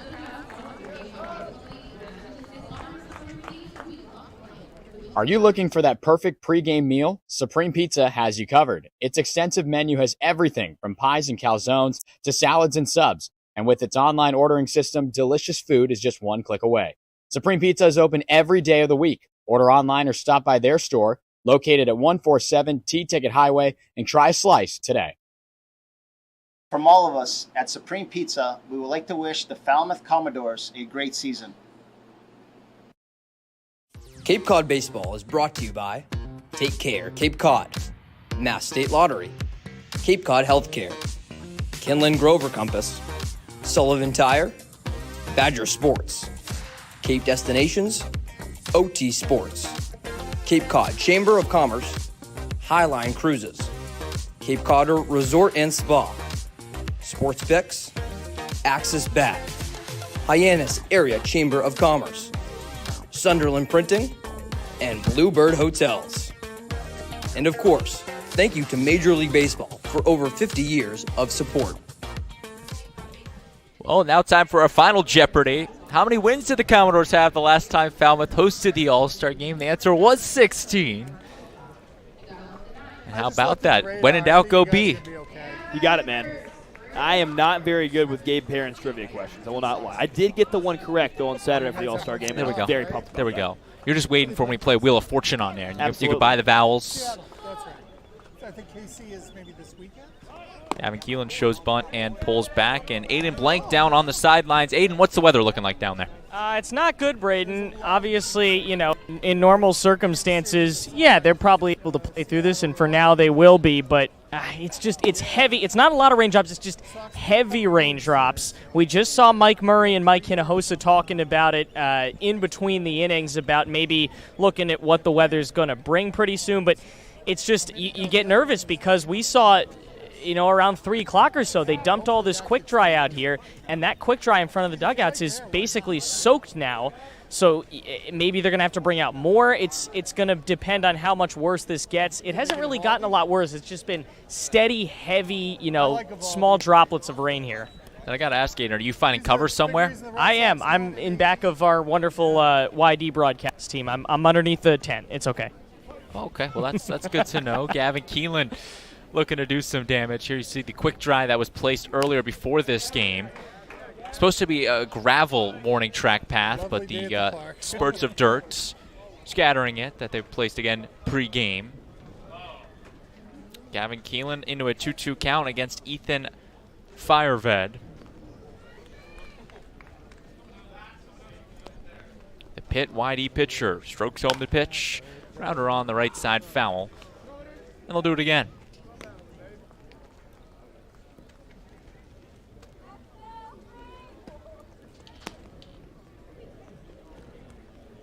See the clouds covering the Guv on this Monday night. It's a gloomy day in Falmouth. Gavin on a 4-game hit streak. 2 home runs, a double, and 5 RBIs over the last 4 games. And that really started, MJ, with that game at Red Wilson Field when he slugged that home run against the Red Sox. Didn't go the furthest, but just cleared the fence. It absolutely did. That was the beginning of this little hot stretch for Keelan, and he talked about just trying to get the ball in the air more. Said he had too many ground balls. That one might work. And a ground ball takes a bad hop on Gallagher at second. And sometimes the ground balls work, as Gavin Keelan's got a leadoff single. Beat the shift a little bit. Gallagher was cheating in the 4-hole, and Keelan said, heck with that, I'm going to beat you right back up the chute. Really good stuff, and you talk about a little nasty bounce. When it hit that lip, I think it started doing some wicked things, and lucky enough for him, he's got that single and extends that 4-game hit streak now to 5. Lucky hit number 21 for Keelan on the summer. Hands things out over to Jason Jones. When talking about hot streaks, a 7 in his last 9 games he's had hits. Having 367 over that range. including hitting both of his home runs.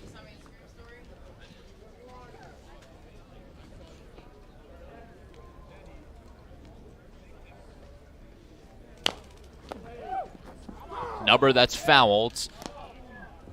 LaCroix was trying to turn the double play on it. Whipped a throw on over to second, but Mike Hinojosa there throws the arms up. It's a foul ball. Definitely a close one. Let's take another look at it here.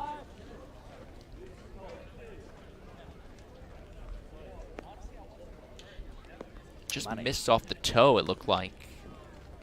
Because he kind of turned the toe on this, or the foot on the side, so it missed it, but just kind of died in the dirt there. Unless a ball and a strike. What's interesting, you got the batter's boxes, which are out of play for the most part. The back half of them, it is. Oh, they got home plate, which kind of starts the in-play range.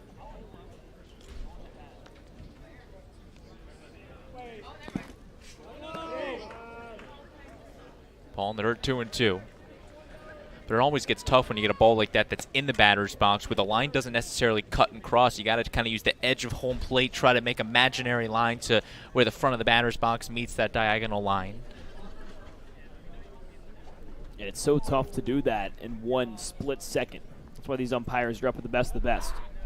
And hey, we got the Cape League Umpire of the Year behind the dish. Mike Hinojosa defending United Umpires, Umpire of the Year. Yeah, the kids battling through the rain. They're happy. Just want to catch that foul ball, that souvenir. Deuces are wild to Jason Jones. Spoils this one foul.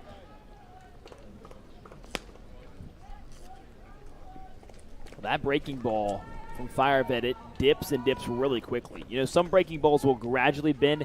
His moves a lot, I feel like. It moves quickly. More higher velocity, 80 miles an hour to breaking ball. That's something. Working efficiently. No free passes. The 5 strikeouts he's acquired. Now into his 4th inning of the start. Make it strikeout number 6. Jason Jones claimed on K's for the 2nd time. And Ethan Fireved goes back to his strikeout dominant ways. He's now struck out Jason Jones twice, one of the best hitters in this lineup. He's also gotten Rose down on strikes and Willits. And those are 3 guys that don't strike out a whole lot for the Commodores. You got to be feeling really good if you're Ethan Fireved here sitting in the 4th inning.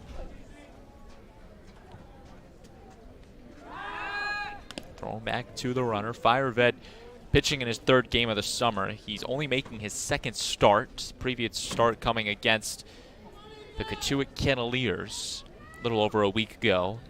Did get hit around a little bit in that start. 2 earned runs, 4 hits, and just the 3 he went. But again, a guy that's used to coming out of the bullpen. 20 outings for this Pitt in the spring. 45 and an innings of work. 45 and a third innings work. 58 strikeouts. He's going back to his freshman year at Tallahassee State College, where he made 13 starts at the JUCO level. We're talking about mascots, Tallahassee State. No answer for you there. Doesn't count. It's not an FBS. I don't think Tallahassee State qualifies as FBS. Now, I do know the team in Tallahassee, the Florida State Seminoles, but who doesn't know that one? How about the Renegades? Oh, wow. 2 balls and a strike to Trent Caraway, the Oregon State Beaver. And Braden Wilcock, I just want to go back to Fireved. Coming into the game, he had just had 4 innings of work across the 2 games this summer. He might have a chance to double that here after this inning. And he's working officially well. I mean, no earned runs right now, only 2 hits. He has looked dominant. 6 strikeouts. Everything's working for him today. 2 balls, 2 strikes. I'm saying if we stay on the conversation of mascots, Washburn University, which is represented by Falmouth Gavin Wilhelm, their mascot, Ichabod, I'm not sure if I'm saying that right, I-C-H-A-B-O-D as a strikeout for Trent Caraway. 2 outs. I would guess Ichabod. Ichabod? But still, I'm not even sure what that is. The only Ichabod I know is Ichabod Crane, the author of? Couldn't tell you. Famous piece of literature, I assume? It is. Headless Horseman. Okay. Back-to-back strikeouts for Fireved on the bump. He'll try to settle back in against Zion Rose and get out of the inning untouched. Rose out of Louisville, the Cardinal. You've heard of the Headless Horseman, correct? Legend of Sleepy Hollow? I think so. That's Ichabod Crane. Can't say I've read it. It's a Halloween favorite. Okay. We got some time till we get there, though. I will. I'll add it to the reading Pass list. it to Florida State Seminoles, but who doesn't know that one? How about the Renegades? Oh, wow. 2 balls and a strike to Trent Caraway, the Oregon State Beaver. And Braden Wilcook, just want to go back to Firebed. Coming into the game, he had just had 4 innings of work across the 2 games this summer. He might have a chance to double that here after this inning. And he's working officially well. I mean, here after this inning, and he's working officially well. I mean,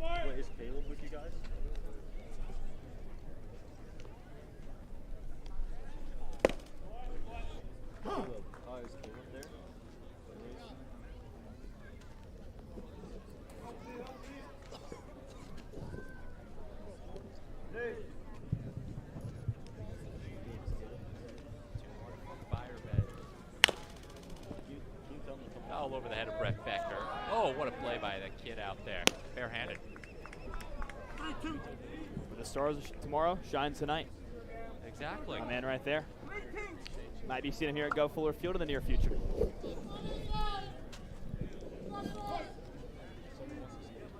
Two balls, 2 strikes. Ethan Firevet looking to get out of another inning of scoreless work. Popped up foul out of play into the police parking lot.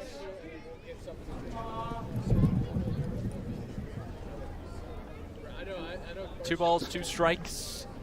As Gavin Keelan returns to first base. He led off the inning with a single. The back-to-back Ks from Firevet, Fanning, Jones, and Caraway.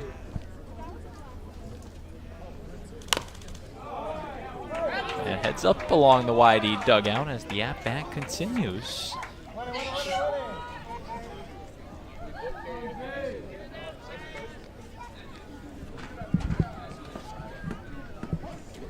Full count offering from Firevet, about to be sent home.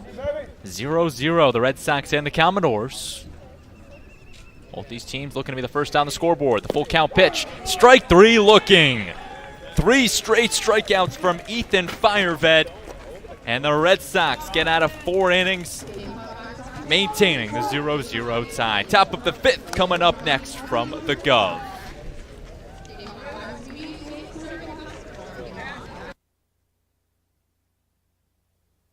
Are you looking for that perfect pregame meal? Supreme Pizza has you covered. Its extensive menu has everything from pies and calzones to salads and subs. And with its online ordering system, delicious food is just 1 click away. Supreme Pizza is open every day of the week. Order online or stop by their store located at 147 T-Ticket Highway and try a slice today. From all of us at Supreme Pizza, we would like to wish the Falmouth Commodores a great season. Cape Cod Baseball is brought to you by Take Care, Cape Cod, Mass State Lottery, Cape Cod Healthcare, Kinlan Grover Compass, Sullivan Tire, Badger Sports, Cape Destinations, OT Sports, Cape Cod Chamber of Commerce, Highline Cruises, Cape Cod Resort and Spa, Sports Picks, Axis Bat, Hyannis Area Chamber of Commerce, Sunderland Printing, and Bluebird Hotels. And of course, thank you to Major League Baseball for over 50 years of support.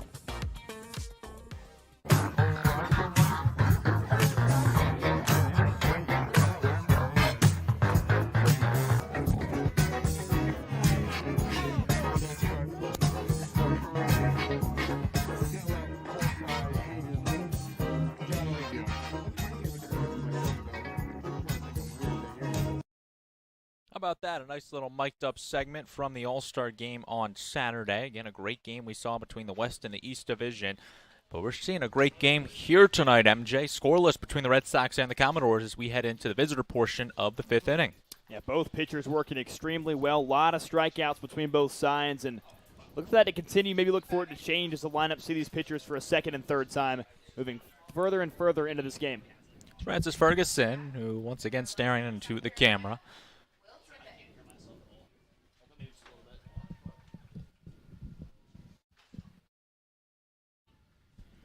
Umpire's making Sean Brennan tuck in the towel in his back right pocket. Right now they're trying to clean the hand off so you can get a good grip of the baseball and not have it slip out of your hands.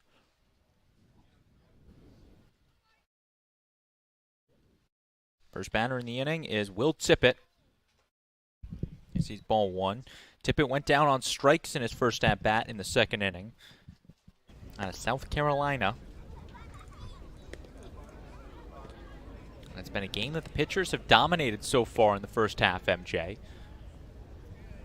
Both Brennan and Fireved picking up their fair share.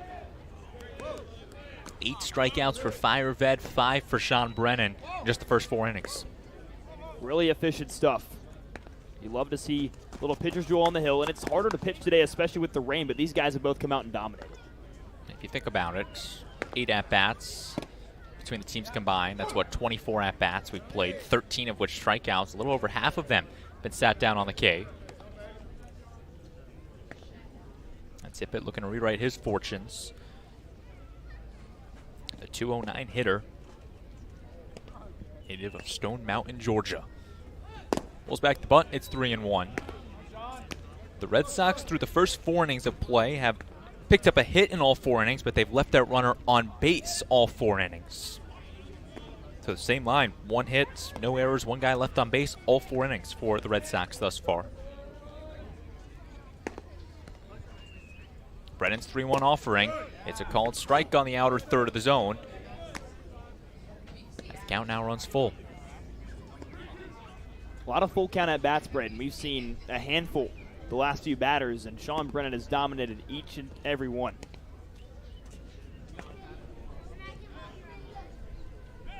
Brennan dispatches the 3-2. It's a called strike 3. Mike Hinojosa rings up Tippett, and it's strikeout number 6 for the Keystone College Giants. Well, definitely still some work to go, but Sean Brennan, I mean, this start might even be better than the one he had that last Sunday against Wareham. Just really picking up right where he left off, and you love to see it for a guy that really struggled in that second start against Chatham. Those 8 earned runs in just 3 innings of work. Skylar King bats out of the 9th spot, led off the 3rd inning with a single. He'll show bunt, lay it down right to the hurler Brennan, who fires to first, and it's out number 2. 2 quick outs for this Commodore defense. And now they'll turn things back over to the top and Phoenix call.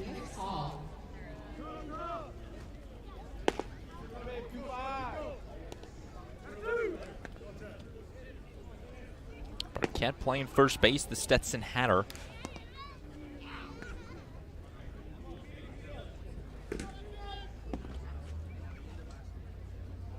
Call 0 for 2 in the game, a ground out to the second baseman Willits and a ground out to the pitcher Brennan. It's been his 2 prior trips. There's a reason that he bats out of the leadoff spot, and it's for his speed, MJ. 16 stolen bases, 3rd in the Cape Cod Baseball League. That's why you pencil him in at the top. Try to get him on base and see if you can't have him swipe a bag or 2 and come around to score. Brennan whistles home the 0-1.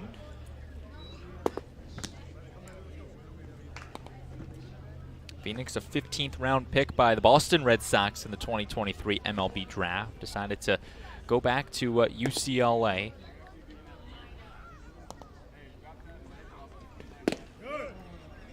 Didn't even go back to UCLA, but start at UCLA, drafted out of high school, decided to play his freshman season for the Bruins. Now here he is. He'll have to wait a year or 2 to get drafted again, but has a chance to come to the Cape League, experience this. Big adjustment stepping up from the Corvallis Knights in the West Coast League. 1-2 runs upstairs. At the eye level of the 6-foot-tall Phoenix call. 2 balls, 2 strikes, 2 outs here in the 5th. Neither team has been able to crack the score column thus far. Brennan hurls home the 2-2. A liner foul down the left field line. What'd you just say, Gabe?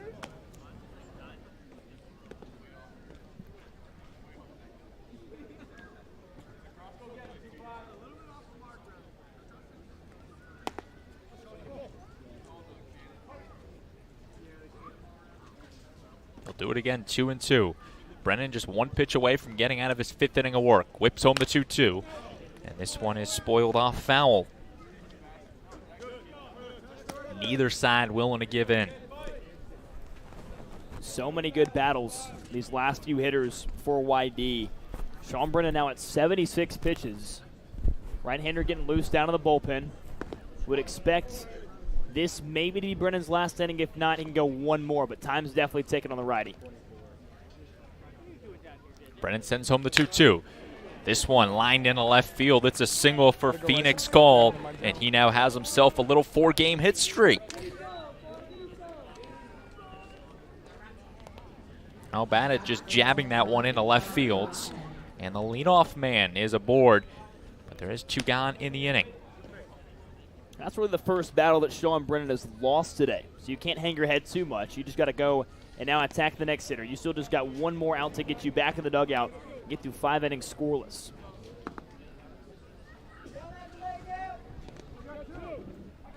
It'll be the left-hand Carter Garate out of Oregon. Coming up with a runner on and 2 gone in the frame. First, Brennan checks back in on Call at first.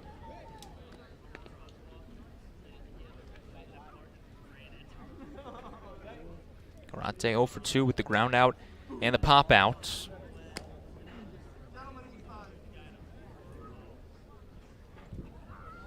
Jaden Newt getting loose out in the Commodore bullpen. Saw Matt Dallas throwing some pitches early on. As Call takes off for second, the throw is a dime. Scott Mudler hoses Phoenix Call at second, and the Commodores get out of the top of the 5th untouched. It's another 1-hit, no error, 1 left on base inning for the YD Red Sox, and the Commodores come to bat in the bottom of the 5th when we come back from the Guv.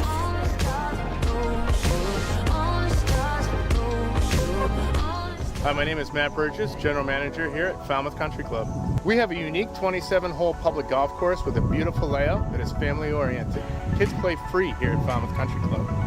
Getting on the course is quick and easy with our app.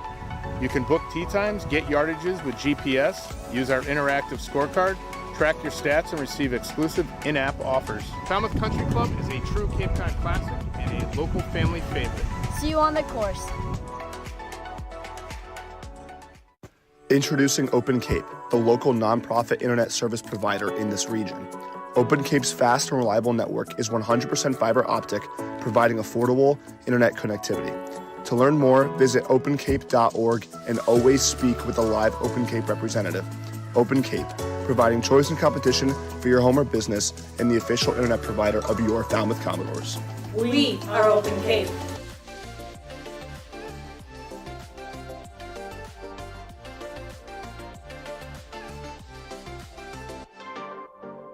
Hi, I'm Francis Ferguson, a left-handed pitcher from the Falmouth Commodores, and you're watching Commodores baseball. Scoreless from the Guv on a Monday night, and here to take you the rest of the way, the pride and joy of USC, MJ Newsom. Thank you so much, Braden. I appreciate it. Still a couple of goose eggs in the run column as we move to the last of the 5th. Mudler, LaSalle, Bolin, 6-7-8 for the Commodores to face Ethan Fireved, and look at that line. 5 innings pitched, just 5 hits, no earned runs. He has had a miraculous game so far. First pitch to Mudler misses upstairs. It was Scott Mudler who concluded the top half of this inning in a pretty eventful way. Gunned down Phoenix Call trying to steal second base.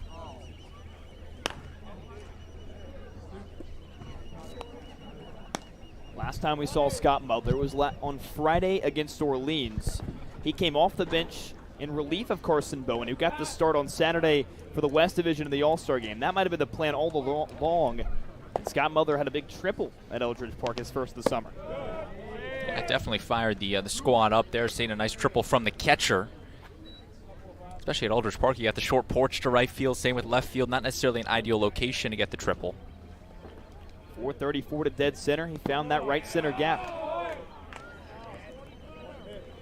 Mother works it at 2 balls, 2 strikes now. He struck out looking to conclude the second inning. It was 1 of 7 strikeout victims for Ethan Firevet so far. Check that, 1 of 8. Firevet has been in control all evening long.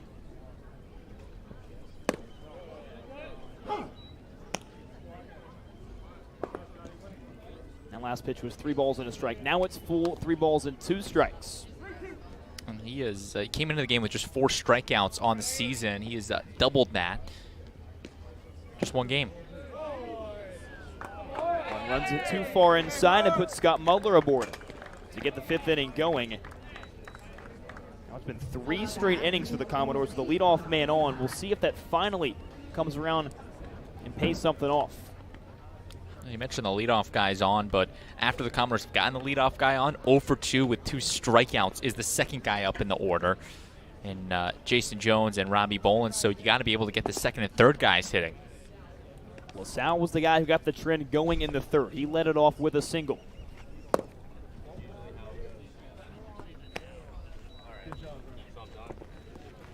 Thank you. Hey, they were keeping a close eye on him at first. Was able to steal second on that. Wasn't the prettiest of slides, but it got the job done. And Mother working the first walk from either side in the game. LaSalle lifts one in the air. Left field. Hustling over. Skylar King makes the play for the first out. Some more good wood from Donovan LaSalle. This time can't find the grass. A better play and left by Skylar King. Yeah, patrolling left field with some command out there, the West Virginia Mountaineer. That's the thing, you go from Red Wilson Field to Guv Fuller Field, you do have a little bit more room you got to pick up here, and fences do become a little bit tinier, but still nice job by King, able to maneuver his way over to the ball, make the grab, and set down LaSalle for the first down. LaSalle's a fan of Red Wilson Field. Hit his first home run of the summer back on June 20th against YD at the home park of the Sox. Robbie Bolin, center fielder in the 8-hole, digs in for his second go-around. Braden mentioned it just a few seconds ago. He was a strikeout victim his first time around. Shows bunt and drops it foul. Robbie Bolin coming off his second season of JUCO ball, Barton Community College in North Carolina. It was a really good one. Braden told us earlier, video game-like numbers, 464 average after a 348 line a season ago. Finished up as an NJCAA second-team All-American, first-team All-Conference, and was named the West Division MVP. The product of all of those accolades, Division I offer, headed to Nebraska this next year. Better bunt this time. Garati charges in and gets Bolin by a step for the second out of the inning. I mean, seriously, you read those numbers and it sounds like it's straight out of Road to the Show, and MLB The Show. But nice job laying down the bunt there. It's not necessarily the most glorious of plays, but it gets the job done and moves it on to the next guy, and Isaiah Barquette, hustler out, just was beat by a step. Sacrifice bunt in the second at bat for Bolin. Now he turns it over to his buddy Barquette. Isaiah bats in the 9-hole, has a chance for his 4th RBI this summer. Scott Mudler, healthy leadoff second.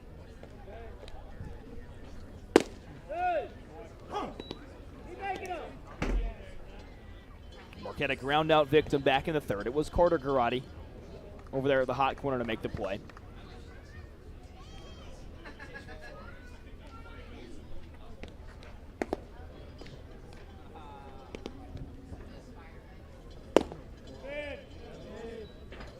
Counts level a ball and 1 strike now.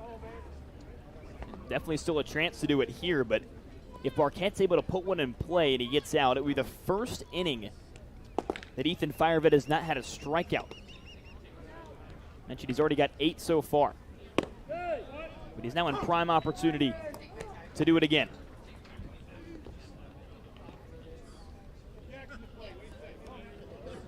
That's the thing, he's claimed a ton of strikeout victims, but you got to get him in the clutch times here if you want to continue to move.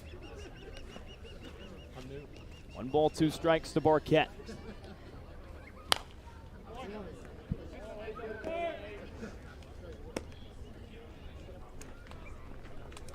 Marquette coming off a good first season with Stetson. 309 line, just one homer, 29 RBI. He transferred from NC State after his freshman year. Had a really good season in the A-Sun. Stetson Hatters won the conference.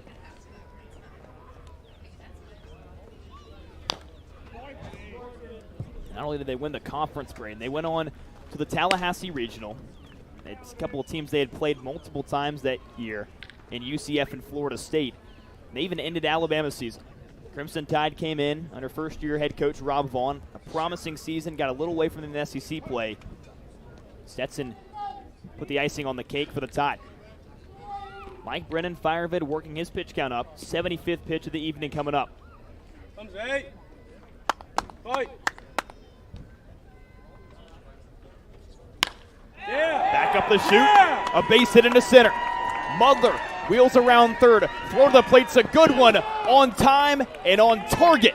Phoenix call. Talmadge LaCroix. And we stay scoreless after 5.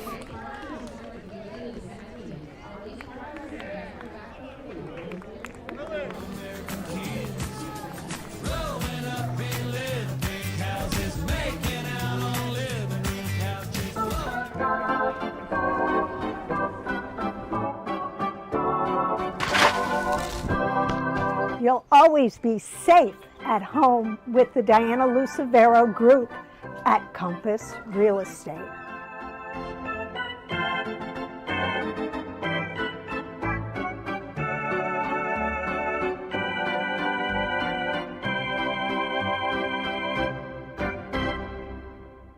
Introducing Open Cape, the local nonprofit internet service provider in this region.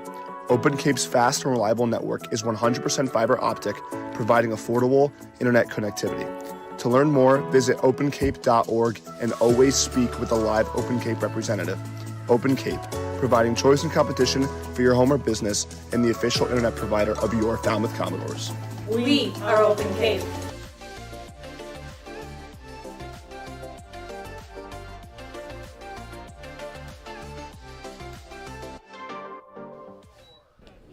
The 23rd induction class of the Cape Cod Baseball League Hall of Fame is set, featuring the likes of Andrew Calica, Pat Neshek, Nick Senzel, Rick Smith, Todd Helton, as well as Falmouth's own Todd Cunningham, and that man right there, Jeff Trundy.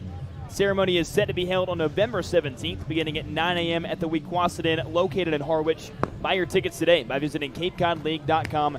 Don't miss your chance to witness some Cape League history. Jeff Trundy in his 25th season at the helm for the Falmouth Commodores. Right, we talked about it earlier, the pipeline that Oregon State has here. Head coach for the Beavers, Mitch Canham, played for Jeff Trundy back in the day. So really just kind of shows you the legacy that Trundy has across the college baseball world. And his Falmouth Commodores looking to make a late postseason push. And the guy that's going to be the catalyst for that in this one is Jaden Newt, who's coming in relief of Sean Brennan after 5 miraculous innings, gave up just 5 hits, not a single earned run. And Jaden Newt struggled with the ERA at some times, but he's got 2 wins and no losses. Yeah, Jaden Newt again trying to come in and had a very good outing against Wareham last time he pitched on, what was it, last Sunday, when an inning and a third, no hits, no runs allowed. Did pick up a strikeout, but well, actually, he did earn the win. I just want to confirm that he did earn the win in that Sunday game. So he looked really good against the Gatemen, but it was the first time he really looked dominant out there. Kind of got hit around his first 3 outings. So trying to go back to that same way, coming in a scoreless ball game. He faces 2-3-4 for the Sox. Garate, Martinez, and Petrie. Not an easy 3 to set down. First pitch strike to the Oregon Duck and the third baseman, Carter Garate. A couple of ground outs for him today. Excuse me, it was a ground out in the first and a fly out in the third. Regardless, 0 for 2. And Braden, we talk about the roster turnover that happens throughout the summer, but especially towards the end. Got a lot of guys going, have hit innings limits. Guys need some more rest. Carter Garate is one of those guys that has been called as of late to come in and play. This just his 4th game. Shoots this one to center field, and Bolin, who's just in his 3rd game, puts it away for the first out of the inning. Yeah, that's kind of the point of the season. You'll see some of these JUCO guys coming from smaller colleges, getting the call up from the NECBL or other leagues. It's kind of a lot like minor league baseball, major league baseball. You get the expanded rosters in September. It's kind of like that in the Cape Cod Baseball League, as you see Brady, the bat boy for the YD Red Sox, running off with it. he's one of the staples around the YD clubhouse. Scott Pickler calling him the heart and soul at times, someone that's been around this staff for many years now. Just really kind of brings that kid environment to it, puts smiles on the players' faces, and keeps things light in the clubhouse.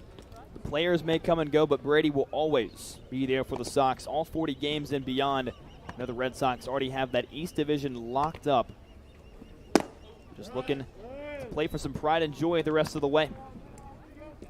Ball and a strike to Anthony Martinez. His third crack at it, first time facing Jaden Newt.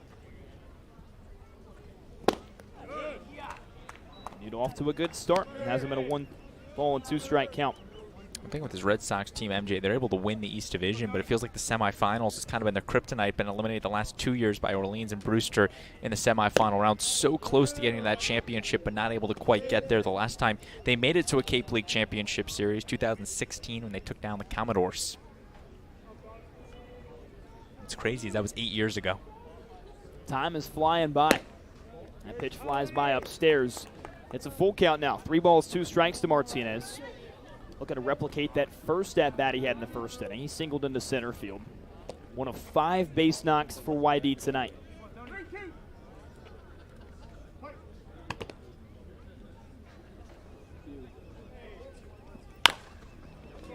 Chopper to Keelan. Easy play for the vault. 2 gone. A good fundamental defense is definitely a big part of the game. If you can give that support behind your pitcher and Sean Brennan make the easy plays, get the outs, now Jaden Newt out on the bump, it just helps the transition from pitchers if you can make the plays behind them in the fields. Talked about 2-3-4 being a tough part of the order to sit down. Newt's already gone 2 batters up, couple retired. Ethan Petrie, one of the toughest though. Does have a couple of strikeouts today through his 2 at-bats, but you've talked about the power numbers. 357 line, 8 homers, 21 RBI. Won the Cape League Home Run Derby right here on Saturday. And he's not going to swing. Where's this one? Right off the numbers. Had to sprint it down to first there. That's not a good place to take one there. There's a 2-out runner on for the Red Sox. Just plucked him up there in that top left shoulder. Which was more like the left hip. Never feels good to get hit by a fastball. You can see it there, Home Run Derby champion. Went to a swing off against Wareham's Nate Early.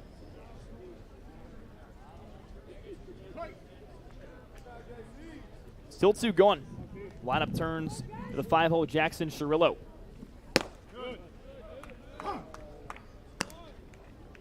Cirillo also has a single today. Like Anthony Martinez a couple of batters ago. He got stranded over at third base. He actually stole second and went ahead and took third on a ball to the backstop.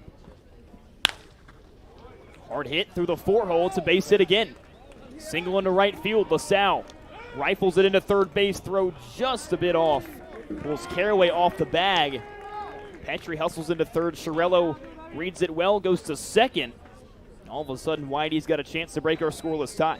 It's interesting. Sky Duff's got a smile on his face. He was actually giving Petrie the stop sign at second base, but he blew through that, took off for third, and you could see Sky Duff at third kind of breathe that sigh of relief. He's got in there, but definitely a good laugh with Petrie there, and all of a sudden you risk it, and you got 2 runners in scoring position. It's ruled a single. Took second on the throw from LaSalle. Still 2 gone. Newt retired Garate and Martinez, the first 2 batters of the inning, and has since run into some trouble. The Red Sox 0 for 5 with runners in scoring position. They've left 1 runner on in every inning thus far. Actually, except for the 5th inning. So first 4 innings, they left a runner on. Those are their 4 guys they've stranded. Talmadge LaCroix looks to keep the trouble coming. 2 balls and no strikes now. Feels like a pivotal part of the game. Here in Newt's first inning of work. Mentioned he came in relief of Sean Brennan, who had a great 5 innings of work. Croy just 1 RBI on the summer. It came in the fashion of a solo home run in which he blasted against the Katuitt Cavaliers all the way back on the 15th of July. That was his very first game he played in. It's always a good way to make your name known to head coach Scott Pickler. You homer in one of your first 2 at-bats.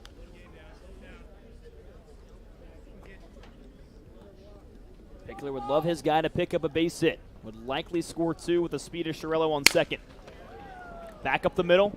Willits into the hole. Off his back foot. Marquette just loses it at first base, and he does pick up a pair of ribbies. And what's tough there is Will Bowers was getting ready to clinch the fist and call him out, but the ball just popped out of the glove of Isaiah Barquette. It would have been a web gem that kept this game tied at 0, but with 2 outs, YD really just was running the house on it, and they were able to squeeze home 2 runs on that play. It's a tough play by Will. It's a low throw, and as a result, the Red Sox are first on the scoreboard. Mentioned earlier that first baseman's meant for Barquette, a bit newer, was trying to break it in pregame. Not sure if that contributed to the drop. It was a tough play. But nonetheless, the first 2 runs of the game come across courtesy of Talmadge LaCroix. And now gets that RBI total to 3 on the summer. It's first RBIs that come from something other than a home run. Gavin Gallagher, the next batter, sprays it foul. From South Carolina to North Carolina. Tar Heel in the second baseman. Gallagher in for his 3rd time. It's tough. Sean Brennan pitched a gem out there, 5 innings, and gets a no decision for his 4th straight start. And it's a bullpen MJ for the Commodores that has really struggled at times. The 5.18 bullpen ERA, that's 8th in the Cape Cod Baseball League. They lead the league in bullpen losses. 11-10 record for this Commodore bullpen. 6th in the wins department, 1st in the losses department. Good bounce back for Jaden Newt. 3 pitches to Gallagher, 3 strikes. And we conclude the home top side of the 6th, rather. Couple of runs come off the board, though. First 2 RBI. Credit them to Talmadge LaCroix. Red Sox got a 2-0 lead. There's no way I can save you, 'cause I need to be saved.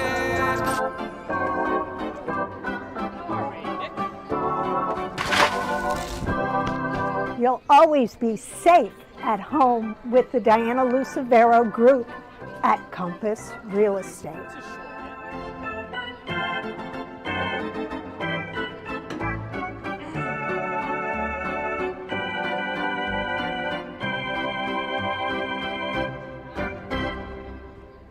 Introducing Open Cape, the local nonprofit internet service provider in this region.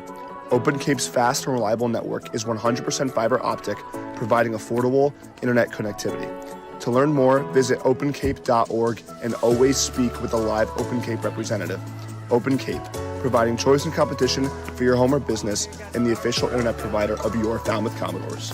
We are Open Cape.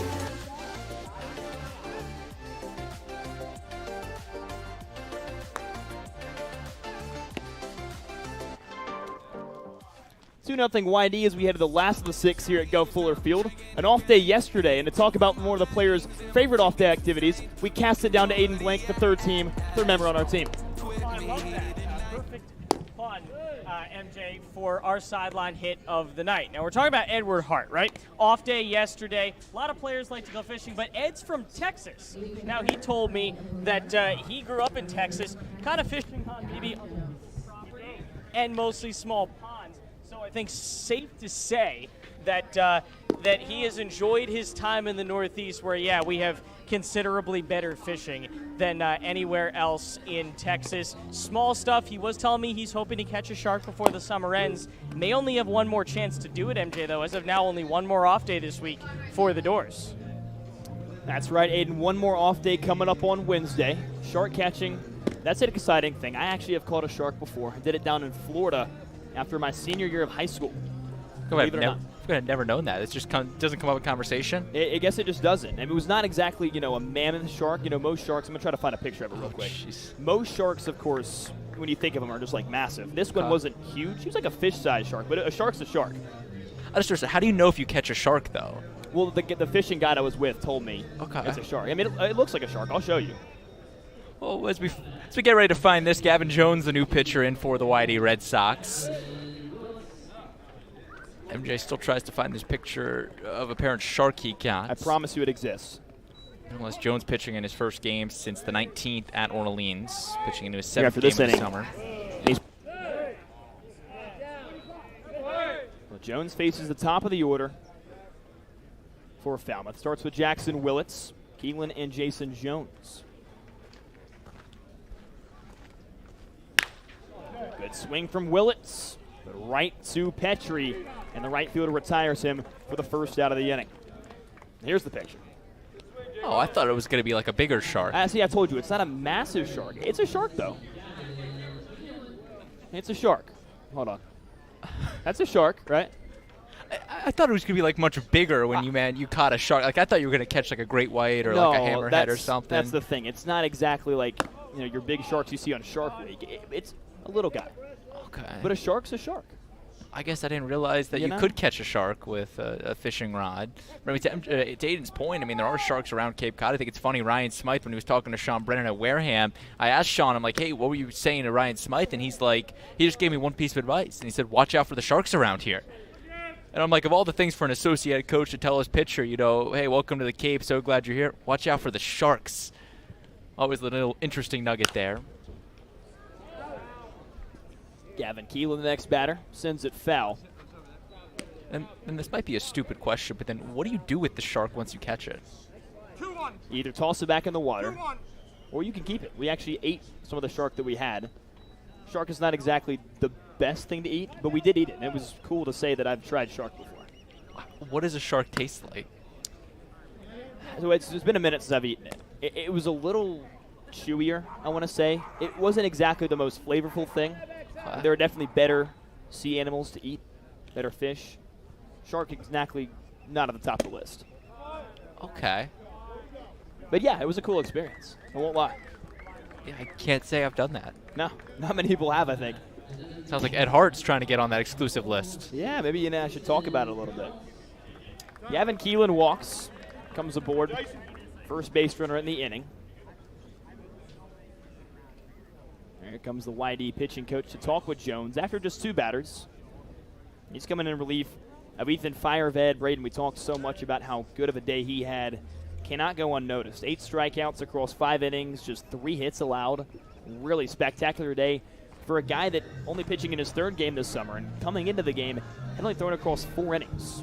Yeah, and again, a guy that's not usually a starting pitcher, but able to kind of settle in that role. You got 5 innings out of a guy that's only used to going 1 inning, 2 innings, 3 innings. And now you turn things over to Gavin Jones, who will try to keep that same lead and momentum pitching in his 7th game of the summer.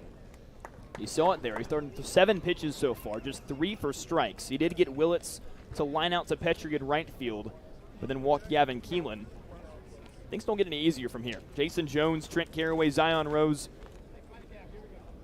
3 sluggers, you could say, in this Commodore order.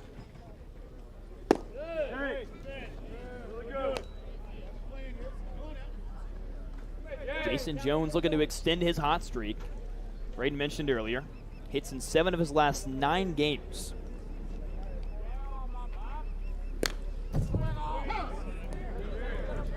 Couple of strikeouts today for Jason Jones so far. And they're going to call catcher's interference. Jones was arguing that the barrel of his bat caught a piece of LaCroix's mitt. And that will put 2 runners on base with 1 out. And you can just barely see that flinch from the glove of LaCroix.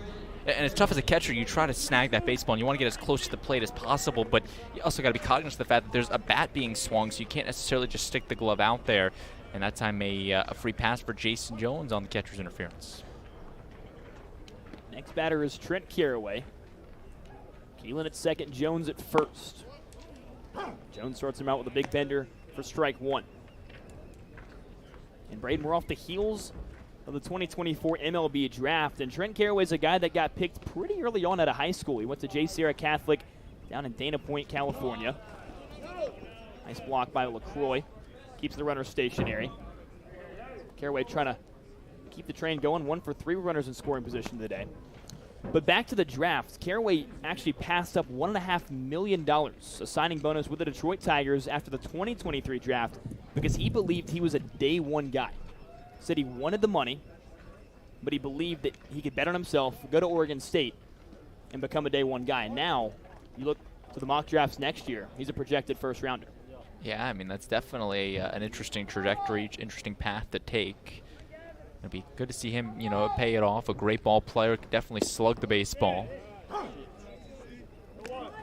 When you talk about the great players to play for Oregon State, you think of Travis Bazzana, Gavin Turley, Trent Caraway, kind of forming this three-head horseman, if you will. The three horsemen, rather. And, again, everyone could look for a good power bat. Down a ball and 2 strikes. Swings through it, pitch down in the basement. Gavin Jones picks up a big first strikeout, turns the inning to 2 outs. Second out's always a big one to get, especially when you can strike out the cleanup hitter. And now you got Zion Rose, who's been fanned on 2 strikeouts thus far. The Commodore team still trying to break the score column after giving up the 2 runs in the top half of the inning. So Caraway strikes out for the 2nd consecutive time. Zion Rose also has 2 punch-outs today. Beautiful stab by LaCroix behind the dish. Commodores fell behind in the game for the first time in the top half of the inning. 2 runs for the Whitey Red Sox. It was an RBI, 2 RBI single for Talmadge LaCroix. Played at both Petrie and Chirillo. And now the bases will be loaded. Zion Rose wears one for the first time. Juices him up for Scott Mudler. This is what we talked about all season long, MJ, just the uncanny ways to get on base. You don't get a hit in the inning, but you have a walk, a catcher's interference, a hit by pitch. All of a sudden the bases are loaded, and it just takes one swing from Scott Mudler to clear him up and potentially take a lead in the game. See it again there. Just wears it off his front elbow. And Scott Mudler, we talked about coming into the game, a guy that has not exactly had a lot of noise at the plate, but has gone through the night quietly. 5 hits in his 5 of his last 6 games. He's got 5 RBI during that span. Got a chance to extend that and pad that a little bit more. First pitch strike from Gavin Jones. Mother walked back in the 5th. Strikeout victim his first time around.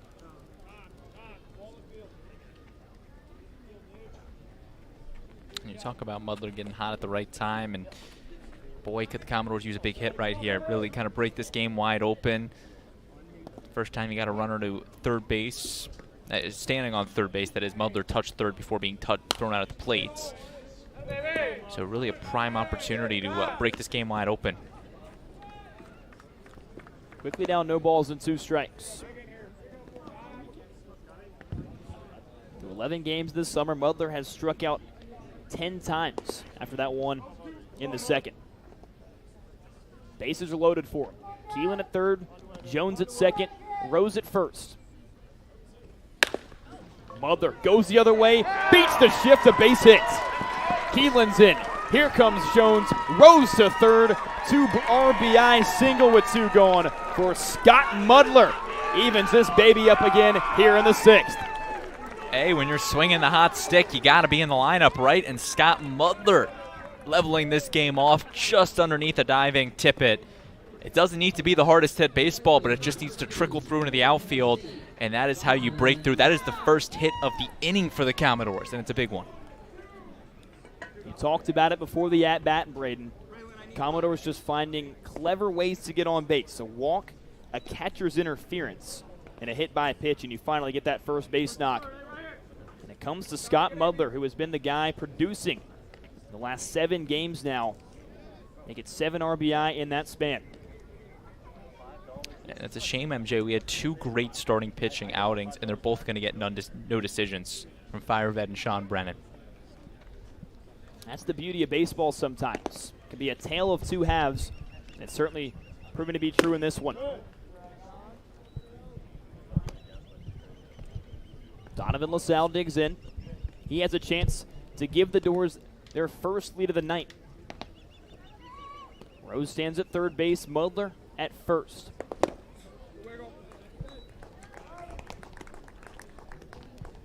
LaSalle's already got a single tonight. It came in the 3rd.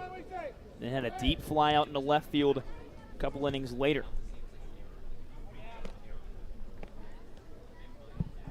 One. Fastball from Jones. Scoots right by LaSalle. Ball and 2 strikes. And Riddle Sal, you would love to bring home that third run, take the lead, but the job's been done. You tied this game back up.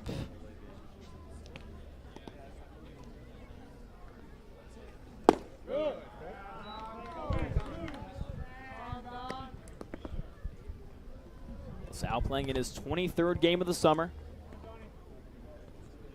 One of the guys that has been around since day one.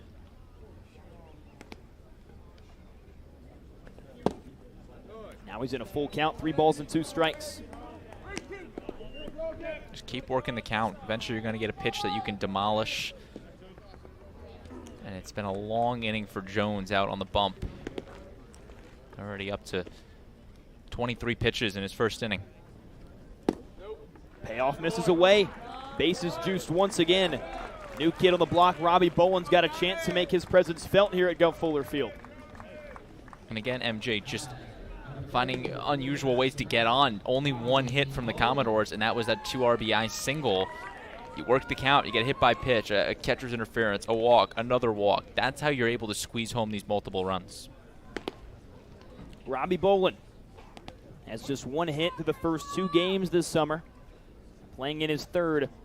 Scott Pickler will be making a move to the bullpen, it looks like.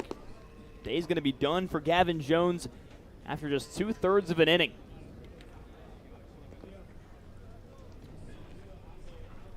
Whitey signals down the left field line. We'll see the 3rd hurler for the Sox tonight after a quick break here on the Commodores YouTube channel. Commodores looking to extend a big inning so far and try to take the first lead of the night.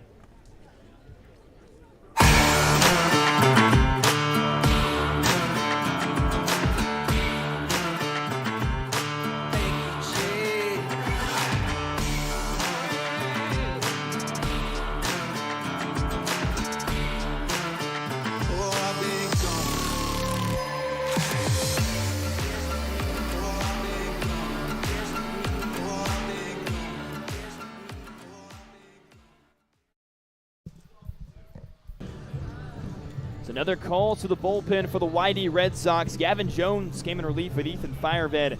What a great start. Jones gets through just 2/3 of an inning, leaves the bases juiced, and turns things over to Jacob Russell. The arm hailing out of Long Beach State. And Russell, a guy, MJ, that was activated this morning, pitching into his first game of the Cape Cod Baseball League in his career, hailing from Long Beach State. And boy, is this a big situation to be placed with bases loaded. You just need 1 out, and that's what the lefty is responsible for. Actually, correction, he's a Long Beach State transfer, just finished his junior season with the University of Redlands. Redlands, that's a team I'm a little bit familiar with, playing the SCIAC, a D3 team, Southern California Inter-Athletic Association. Whatever it is. The Southern California Intercollegiate Athletic Conference. There we go. Got my tongue twisted a little bit. So I have called a handful of games for Pomona Pitzer in that conference. So I've seen Redlands a decent amount of times. Not a whole lot of baseball, though. But excited to get to see a hurler from that conference as well. On the scouting report on Russell, this guy has got a rubber arm out there. 114 innings pitched in 3 years with the Bulldogs. Only made 2 starts in 49 career games. So a guy that can eat up a ton of innings. And a big strikeout guy, 143 strikeouts in the 114 innings. So a guy that you'd bring in when you just need that 1 out, and an below average performance from Gavin Jones. But you got to now try to flip the script and try to keep this game tied, MJ. We talk about the pipelines that these teams have with different schools. Long Beach State is one of them.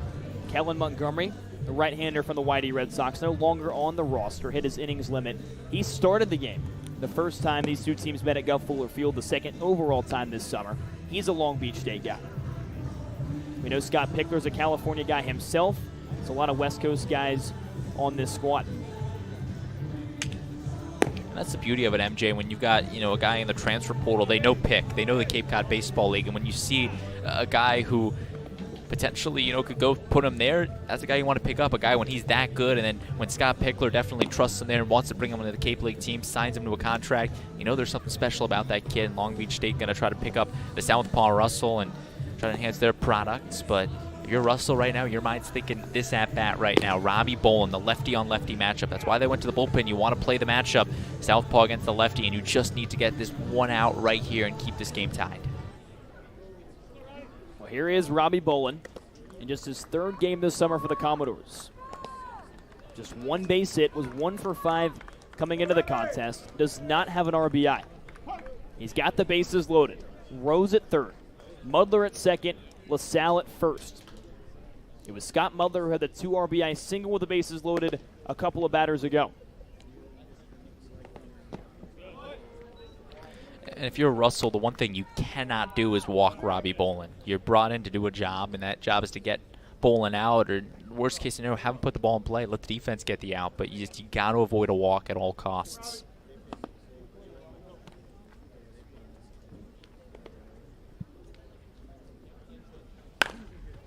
Bolin taps it the other way.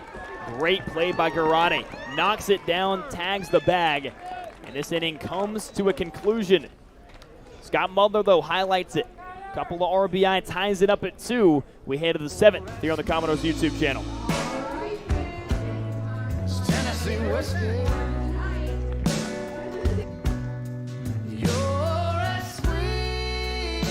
Hi, it's Brendan from Crane Appliance. Since 1983, our goal as a family-owned company has been simple: to give our neighbors on the Cape and Islands a great shopping experience. Rest easy knowing our professional team will listen to your needs and help you pick the perfect appliances for your home. At Crane Appliance, we know how difficult appliance shopping can be. Our team is here for you. Come experience the best. Crane Appliance. We call the Cape and Islands home. The lowest prices on the largest selection of appliances. It's Crane Appliance. Are you looking for that perfect pregame meal? Supreme Pizza has you covered. Its extensive menu has everything from pies and calzones to salads and subs. And with its online ordering system, delicious food is just one click away. Supreme Pizza is open every day of the week. Order online or stop by their store, located at 147 T-Ticket Highway, and try a slice today. From all of us at Supreme Pizza, we would like to wish the Falmouth Commodores a great season.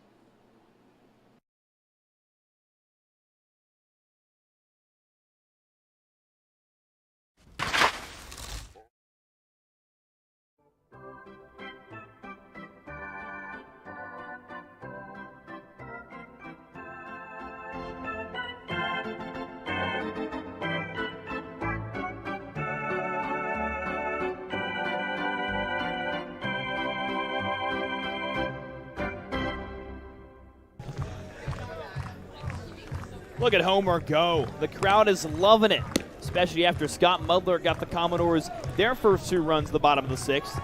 Tied the game up at 2-2. Some of the game day interns bringing some life to the Guv on kind of a lifeless evening. Had some rain in the forecast on this Monday. Got the game in, some rain came in, fans left, but the ones who have stuck around are having themselves a great time as we move to the 7th. 8-9-1 Tippett King call to face Jaden Newt here in his second inning of work. Yeah, I was going to say the first 5 innings moved by very quickly. Neither team able to score, and then all of a sudden you get to the 6th inning, and both teams put up 2 runs, and we got ourselves a ball game. With 6 batters who hit for YD last inning, the most they've had in an inning so far this night.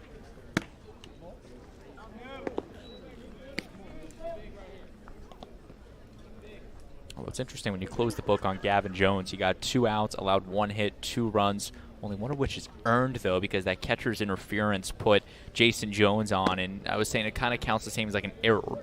Jason Jones came around to score and technically shouldn't have been on base because of the catcher's interference. So in the terms of unearned earned runs, he does not count. So only 1 earned run against Gavin Jones. 2 walks and a strikeout in just the 24 pitches he hurled home. Jones is the reliever that came in for Ethan Fireved in the bottom of the 6th for the YD Red Sox. Jaden Newt, the arm that has replaced Sean Brennan. Commodores earlier a 3-1 count. And he walks Tippett on 5 pitches.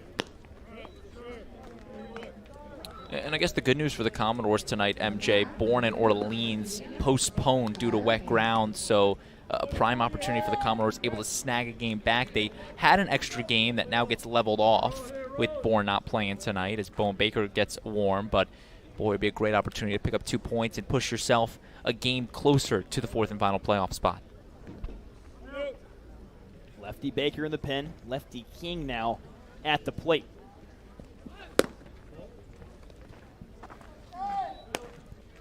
King had a single back in the third. Grounded out in the fifth inning. He's got a leadoff man and will tip it over at first after a walk.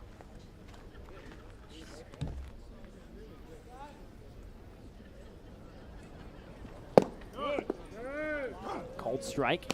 Evens it up at a ball and 1 strike. And Braden, we were talking about multi-sport athletes in high school earlier. Jackson Willits doubled in baseball and basketball. Skylar King was an all-region defensive back in high school. Hails from Columbia, South Carolina. Also an all-state in baseball. Naturally, he's found himself here. How about it? Well, I think what's most interesting, an engineering major over at West Virginia. But it's a guy that Scott Pickler knew, started last year with the Elizabethtown Rough Riders in the Appy League, and then finished the season out with YD. Only played 2 games, but went 5 for 8 in his at-bats. That's a guy that Scott Pickler's like, hey, I know it was just 2 games, but I got to have you back next year, full season in the Cape League, because the kid's got something special about him. You mentioned only playing 2 games last summer. He hasn't played a whole lot this summer either. Just 5 games coming into this one. Picked up his first hit of the season back in the 3rd inning. But a guy that has been here all summer, Phoenix Call, sits on deck. Call's had a pretty solid night. Single sack bunt and a ground out.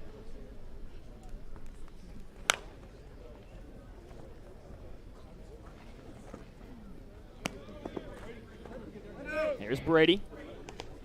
Braden talked about him earlier. Really the heart and soul of the YD Red Sox. Guy that stuck around for quite some time in Yarmouth-Dennis.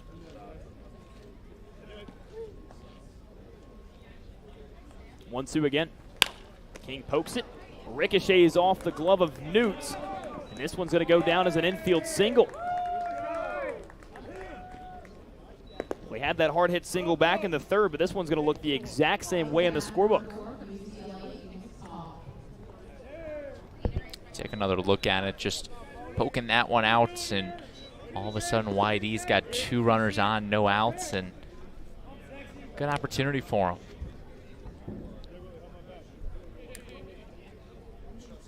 Lineup flips to the top. Here's Phoenix Call. UCLA Bruin. Isaiah Barquette, the first baseman, wheels all the way in, guarding any kind of bunt. We've already seen the Red Sox show bunt a couple of times tonight. Call was one of those guys who laid down a sac bunt in the 3rd.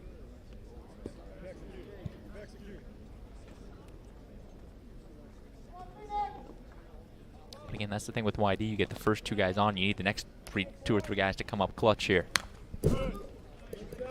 Call will not be bunting in this at-bat. Now no balls and 2 strikes. How big would a strikeout be for Jaden Newt? Huge. It would be huge for him right here. There's a couple of ducks on the pond, 1st and 2nd. Still nobody out.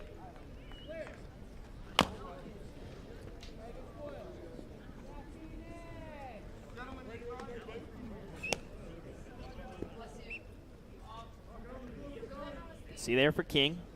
Had his 1st and 2nd hits of the season tonight. That single came in the 3rd. And another one moments ago off the pitcher's glove. Hey, if you can find any way to get on, it will work, right? You know, if you're standing on first base, it doesn't matter how you got the hit. It counts the same. Call hangs on by a thread. Just taps it off the barrel. Although, I got to ask, what color is Jaden Newt's glove? Is that light blue and pink? Get a better look at it here. It does look like a nice light baby blue and pink. It does. For the LSU Tiger.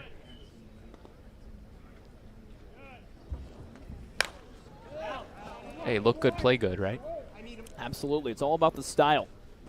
Phoenix Call playing with some style and swag right now. Fouling off a couple of pitches to stay alive. The name's Phoenix Call, too. You got to have some style to you. What a great name. Oh, 100%. Although I'm curious where he got the name Phoenix from, because it's not a name you see every day. He's a native of Porter Ranch, California. Stayed home, local kid to play with the Bruins.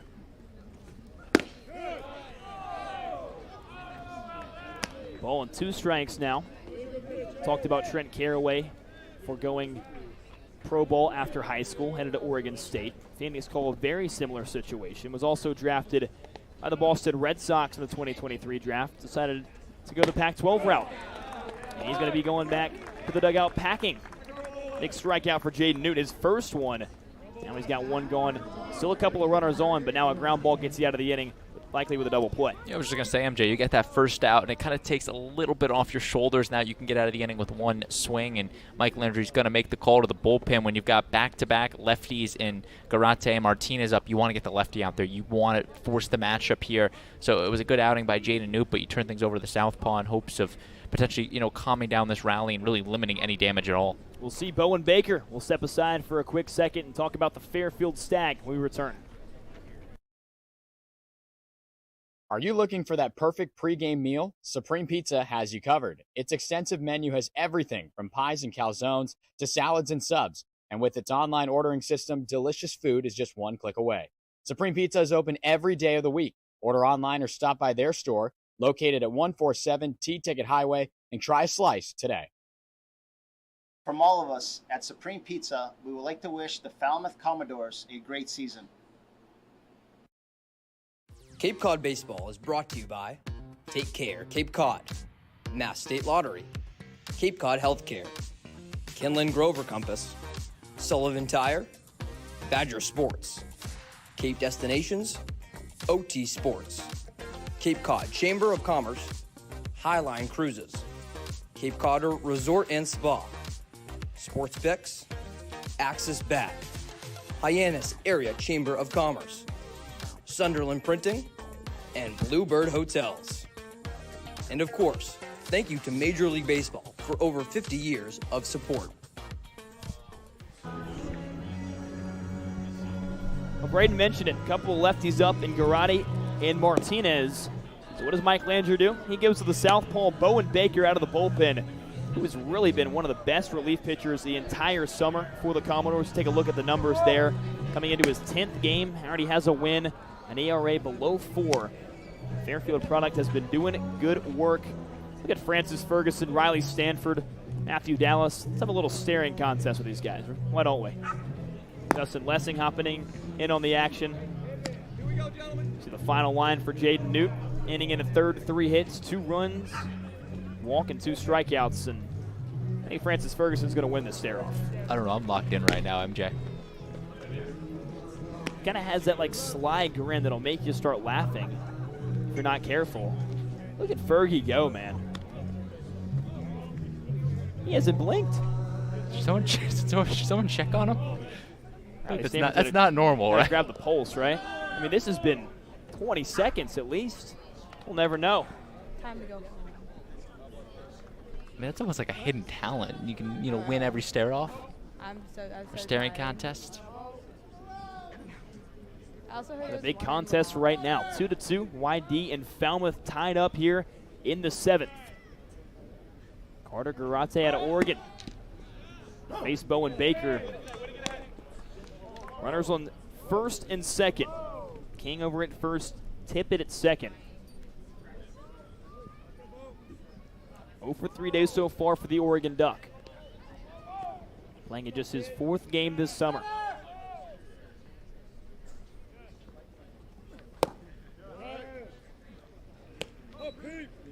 And you close the book on Jaden Newt, an inning and a third, 3 hits allowed, 2 runs, one of which was earned, but you can't close it just yet, though, because he's responsible for the runners on first and second. Baker going to try to help him out. That pitch definitely will do so. No ball and 2 strikes the count. This is what I mean. You play the lefty-on-lefty matchups. You have Garate, Martinez on deck. You've got Sharello, who stands up at a couple batters, but 3 out of the next 4 are lefties, so you want to play the matchups the best of your ability, and Bowen Baker has been so dominant against the left-handed batters this summer. In the air in foul territory. Caraway hustles and runs out of room.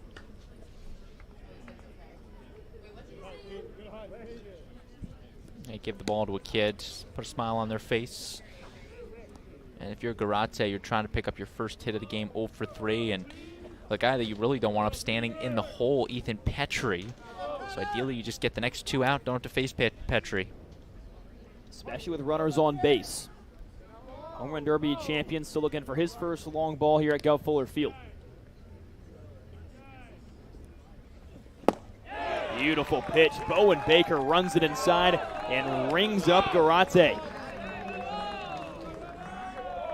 And that's the thing with Baker, not necessarily throwing it in a location he likes. He just like throws it over, tries to force the contact, but that time Garate just swings past it there. Just throw the strikes. That's the mentality of Baker, and you're going to pick up the strikeouts. Anthony Martinez digs in, 2 gone, 2-1. 2-2 tie. Swing and a miss. Bowen Baker locked in.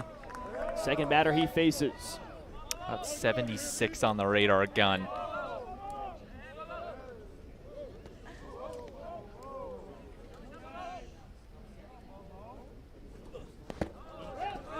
Skips away from Mudler.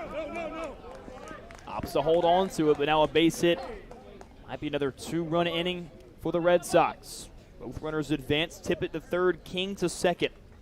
Wild pitch against Baker, and I think Mudler just thought, no need for me to throw this ball. Runner's already going to get the base. Hold on to it. Don't risk a bad throw and potentially breaking the tie on it. And if you're Baker, your mentality's the same. 2 outs, you just got to get Martinez out. Doesn't matter where the runners is. It would have made a difference if there was a runner on first to turn 2, but now just attack Martinez. That's all you got to do. After the single in the first, Martinez riding a 7-game hit streak.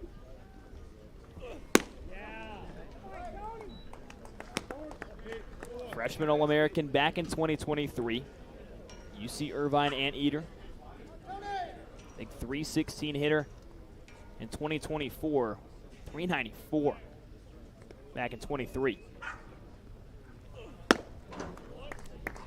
He's ahead. 3 balls and a strike. And for Baker, you do have a free base, but again, you got Petrie standing on deck, and you do not want to give him a chance to break the tie on this game. A guy that is lethal with runners in scoring position. Hard grounded to first, just trickles foul, but how about the play for Barquette? Superman extension. And that's the thing, is you were looking for that ball to skim the base, just missing it to the right. Great stop by Barquette. And you got to make that play because you don't know until the umpire makes the call, but it could be too late if that's a fair ball and you don't make the try. So you got to appreciate the hustle and the effort by Isaiah Barquette to make a diving stop on it. Pivotal pitch coming. Full count, 2 gone. 2 in scoring position for the Sox. Misses downstairs, and it loads him up for Ethan Petrie. And MJ, this is an at-bat you can star in your scorecard right here. This is what could determine this game. If Bowen Baker can get Petrie out, or if the home run contest champion will break the tie on this game.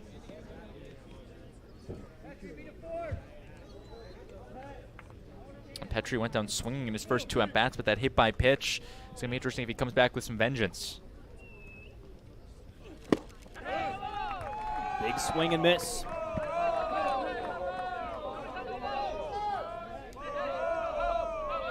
Also extended his on-game base streak to 13 games with that hit by pitch.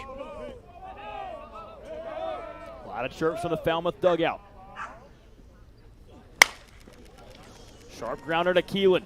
Flip to Willits. Force out. And we remain in a 2-2 tie. Bowen Baker comes in for Newt. Keeps things silent. Let's stretch here in the middle of the 7th and have some fun the rest of the way on the Commodores YouTube channel.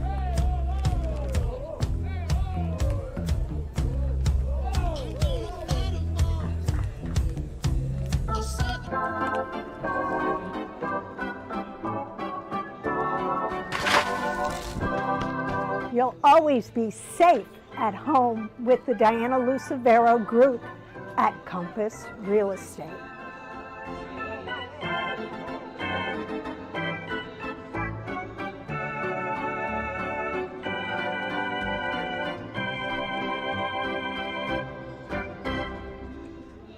Introducing Open Cape, the local nonprofit internet service provider in this region.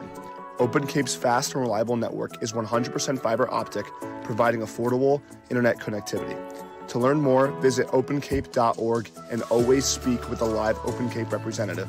Open Cape, providing choice and competition for your home or business and the official internet provider of your Falmouth Commodores. We are Open Cape.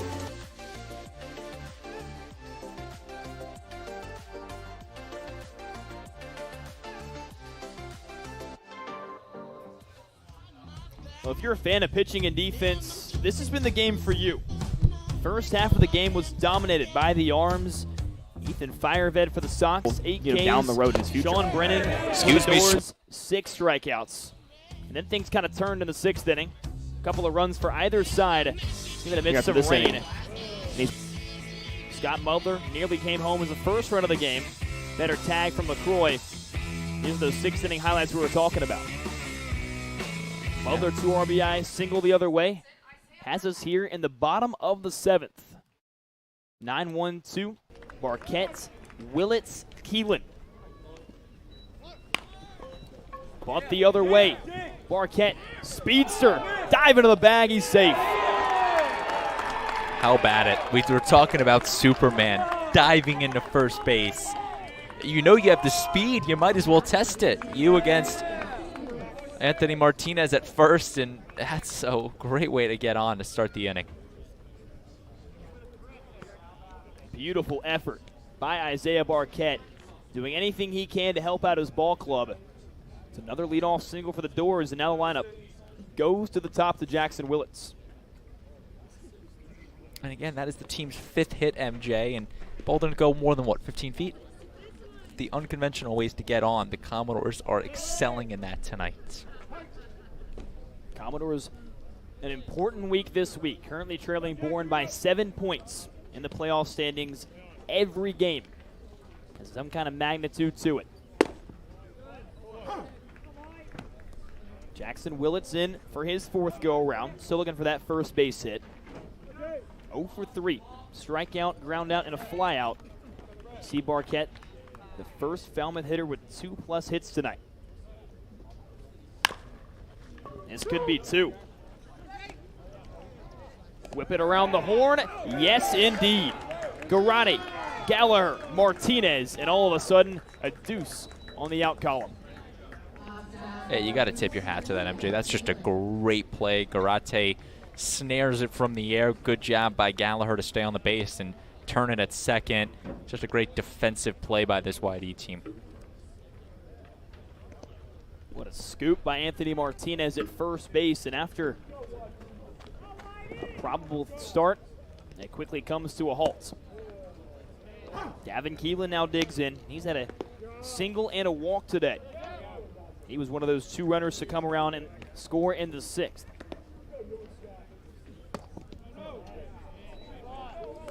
Once again, MJ, the Commodores and the Red Sox playing a deadlocked ball game here. Back third of a ball game. Ball and 2 strikes to count now from Jacob Russell to Gavin Keelan. And Braden, that's really been the story between the two sides all summer long. Each 3 game has been really close. Sharply hit and curls foul.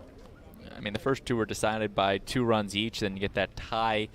All high-scoring games. This is the first time we've seen a team below 5 runs. In the first 3 games, both sides were above 5. 1-2 in the basement. Level at 2 balls and 2 strikes. Bourne at Orleans tonight. We talked about how pivotal that one's going to be. It's postponed. Bourne, the team. Falmouth is trailing right now by 7 points. The Braves host the Doors on Thursday at Doran Park. It's going to be a big one. Final meeting of the summer, at least in the regular season. Those 2 teams likely won't meet in the playoffs, barring some dramatic ending from Hyannis. It's really going to be between Bourne and Falmouth for who gets that final spot. One team's in, one team goes home. Gavin Keelan's going home. Swing and a miss. Beautiful pitch by Jacob Russell. After 7 innings, we are still deadlocked at 2 runs apiece. These final 2 innings play a big picture in the playoff picture for the Doors. Whitey's already got it locked up with something on the line.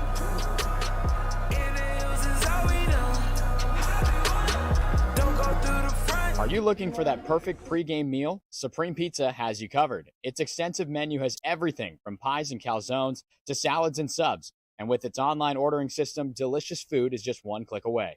Supreme Pizza is open every day of the week. Order online or stop by their store located at 147 T-Ticket Highway and try a slice today. From all of us at Supreme Pizza, we would like to wish the Falmouth Commodores a great season.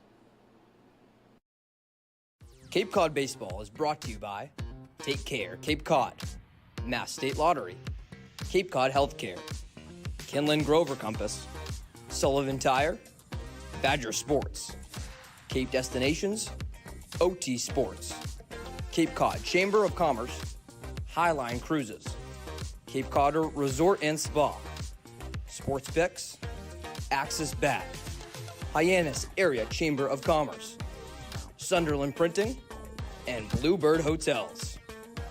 And of course, thank you to Major League Baseball for over 50 years of support.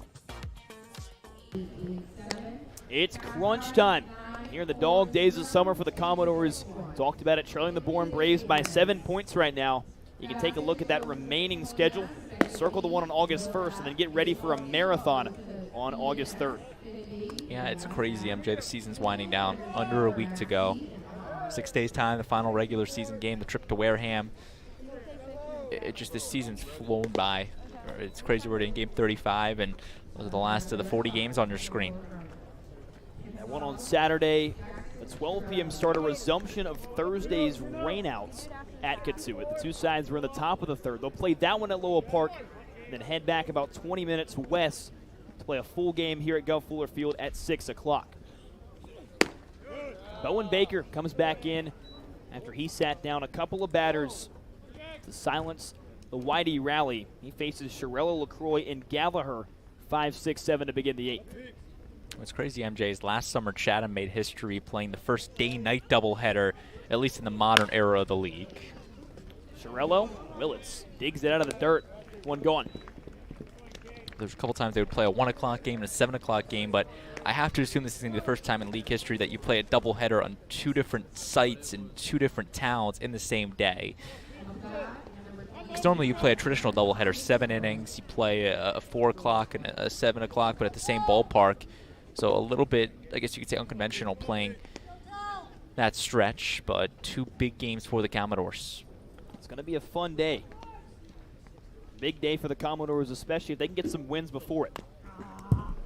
Talmadge LaCroix, the next batter. He's the guy that's been responsible for the only 2 runs up on the board. That 2 RBI single that plated Petrie and Sherello in the 6th.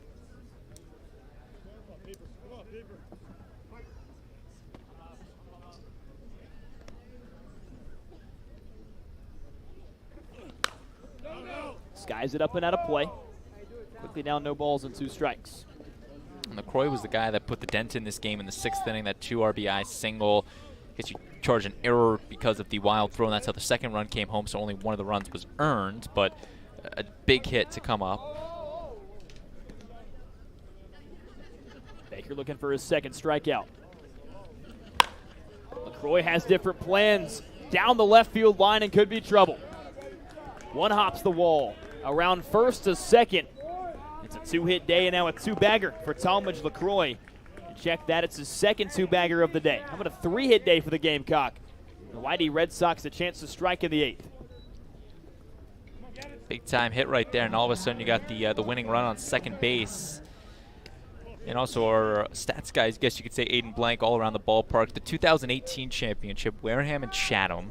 They had a rainout moved Game 2 to Veterans Field, but they were scheduled to play Game 3 that night at Spillane Field. However, the Wareham Gatemen took it in just 2 games, so it didn't happen. But that would have been crazy to play a championship at Veterans Field and then go all the way across the Cape and play Game 3 at Spillane Field. Not just across the Cape, but off the Cape. I mean, that would be some serious travel. I'm not going to lie, I did not know that story. I always knew that, you know, because I've seen the pictures of that, and I always wondered why are they playing at like 4 o'clock? Because you see the picture of Wareham hoisting the trophy, and it's, you know, clean as day out, and especially at Chatham where there's lights. I never understood that, but that makes sense. Actually, the only 2 extra base hits for YD tonight is off the bat of LaCroix. It's been a Good night for the South Carolina Gamecock, and the North Carolina Tar Heel Gavin Gallagher still looking for his first hit. Comes up in a crucial spot here in a 2-2 tie in the top of the 8th. Whitey's already got the East Division clinched. Falmouth is still chasing that 4th playoff spot in the West. Shoots it the other way. Foul ground. LaSalle on his horse. Just kind of pulls up at the last moment. You see Riley Stanford might be coming in to get loose. If Bowen Baker needs some help. So overran that ball a little much was LaSalle, and you get through the heart of the lefties in this order. You still have Skylar King, who is in that last spot, but you got to get through the next 2 righties first. Not to be mistaken for Seaver King, one of Wake Forest's greats.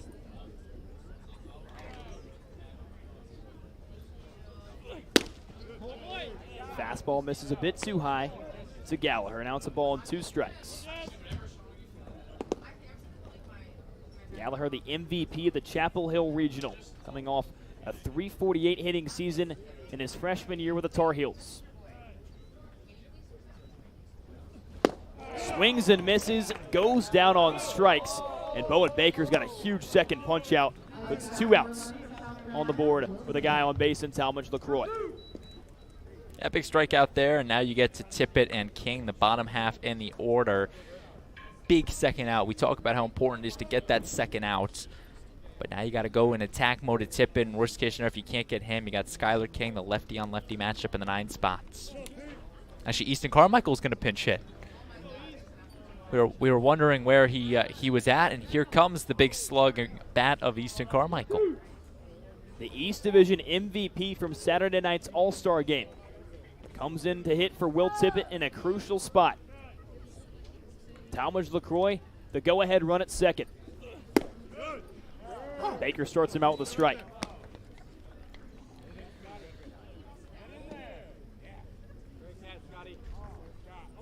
Easton, 31 games played in this summer, only one of 4 or 5 games, I guess now that, I guess there's 4 games that, he hasn't started necessarily, but a bullpen, or a bench bat coming in to pinch hit and really try to break this game open. Bowen Baker looking to save that run at second. 20 RBIs, second most on the squad.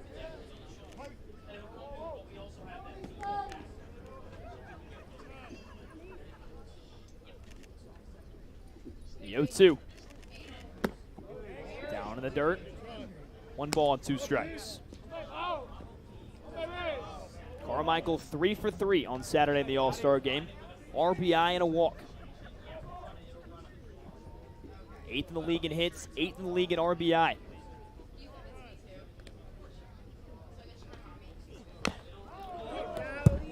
Got Carmichael in front of it right there. Baker playing with fire a little bit. A ball and 2 strikes. You just got to get that 3rd strike. Goes, take the seat in the dugout and focus on the next inning. But Carmichael is a guy, I'm not sure if you necessarily thought you were going to face this inning, but it's a big spot in the game. A huge spot. 1 ball, 2 strikes, 2 gone. You see Riley Stanford.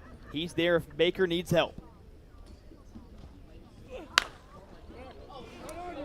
Deep in the air to center field. Bowen's got a beat, and Bowen Baker saves the go-ahead run as the pinch hitter Carmichael looks to be a threat. It doesn't happen. Going to the 8th, still tied 2-2. The Commodores have it in them to grab the first lead of the game.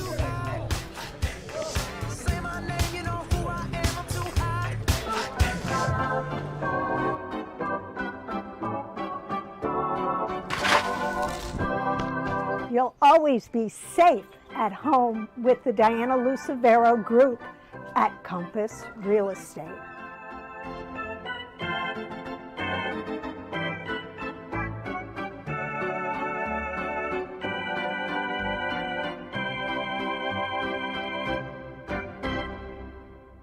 Introducing Open Cape, the local nonprofit internet service provider in this region. Open Cape's fast and reliable network is 100% fiber optic, providing affordable internet connectivity.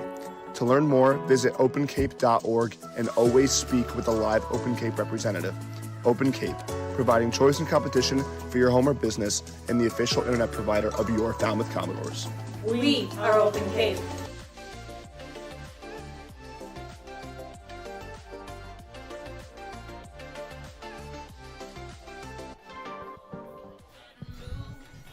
As much as we hate to do it, we have to say aloha to our Hawaiian friend Nick Puglisi, who is working his last game with the Commodores tonight.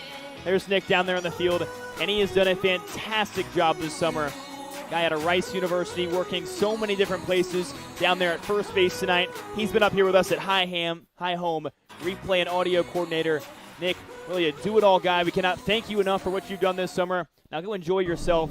He's headed to Paris to check out the Olympics. How cool is that? I'm kind of jealous. It's definitely a once-in-a-lifetime opportunity, but I think just to echo what you said, thank you, Nick, for all your hard work this summer. It's like he's running around this ballpark so much pregame, doing interviews and this and that.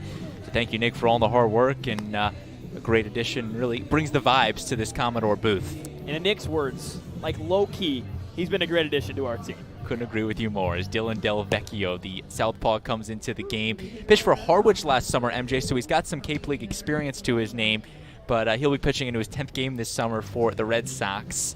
Trying to keep this game tied at 2 apiece after his teammate Jacob Russell made his Cape League debut and was able to hold the ground at 2 apiece.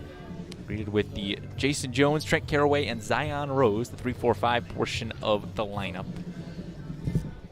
We talk so much about big moments in the game, MJ, but Dylan Delvecchio, this is why you go to the veteran right here. Some guy that's been in these situations, a guy that's pitched in this league before, pitching in his 10th game. You need someone to try to keep this game knotted up at 2 apiece. It's 3-4-5, Jones, Caraway, Rose here in the last of the 8th. Jason Jones reached back in the 6th on a catcher's interference, an unconventional way to do it, and he came around to score. Aside from that, has 2 strikeouts. Fouls it away, quickly down, no balls and 2 strikes. And it wasn't necessarily the longest of outings for Russell, just went 4 batters, but he induced the fielder's choice to get out of the 6th inning of Robbie Bolin, struck out Gavin Keelan, turned the double play on Jackson Willett. So in just 4 batters for Russell, he was very productive for the Red Sox. Some quick defensive changes to note. Cameron Kim heads to left field. He comes off the bench. Will Tippett was pinch hit by Easton Carmichael. Center fielder Phoenix Call goes to short, and Skylar King slides from left to center. Carmichael not in defensively.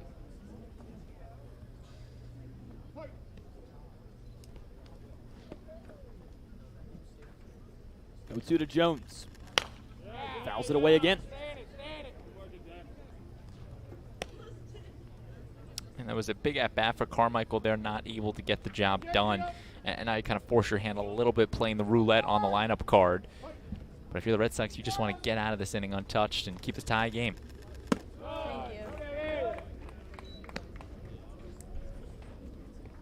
Jones works his first ball of the at-bat. One of the steadiest bats in the last couple of weeks for the Commodores.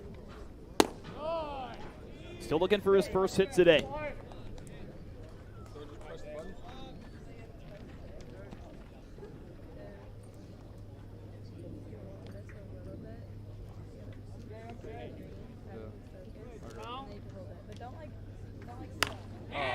Fights it off inside of the bat. Keep it here, 2 balls and 2 strikes. If you're the Commodores, you got to be up there battling. You can't be giving free pitches away to a pitcher like Dylan Delvecchio. And you can hear the vibes in this Commodore team. They're trying to make that last playoff push, MJ, just trying to get over the hump and get into that 4th playoff spot. How about the at-bat from Jason Jones? Started down 0-2. He's worked it full.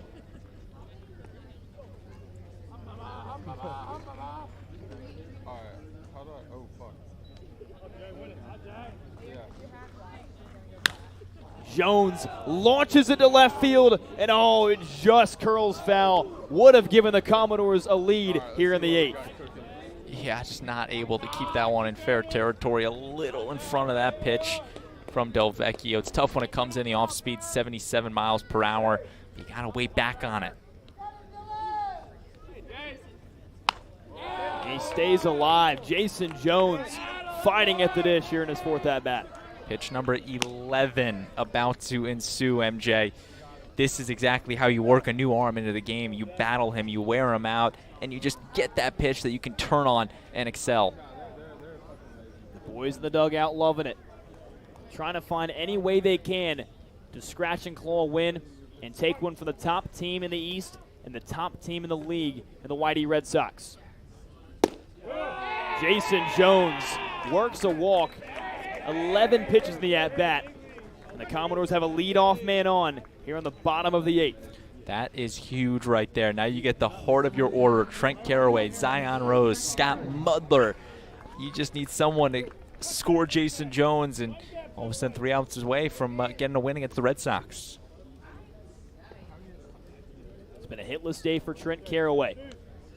Coming off an 0-for-5 game at Orleans. Uncharacteristic for the Oregon State Beaver. Delvecchio going to disengage there, recollect his thoughts. Interesting to go to a lefty when you got 3 straight righties up in the inning. This one hits Caraway. An interesting start for Delvecchio. Jones to second. Caraway's on first. Zion Rose now has a chance to bat. And again, finding ways to get on. MJ, the last 3 innings, the Commodores only have 2 hits, and one of them was out on the double play. The other one was that 2 RBI single from Scott Mudler. So picking up on the big hits, but finding other ways to get on. You've got walks, catcher's interferences, hit by pitches. That's how you make your money here. Thanks. I've been waiting for one. Still nobody out after 2 batters. Here's Zion Rose. Maybe a sack bunt situation. Scott Mudler on deck. He's got 2 RBI today.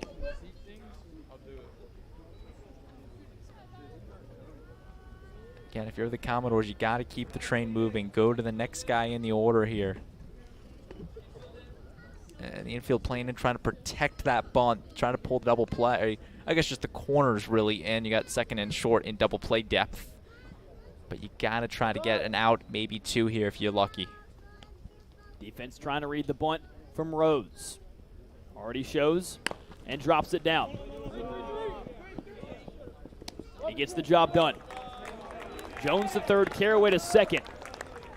And what was interesting there was the second baseman, Gallagher, he was covering first the second that the first baseman, Martinez, was inching up. So a 1-4 put out at first base technically. But again, it's interesting covering your infielders there, and now they'll go with the conventional infielders in, and you finally hit that lefty-lefty matchup with Scott Mudler.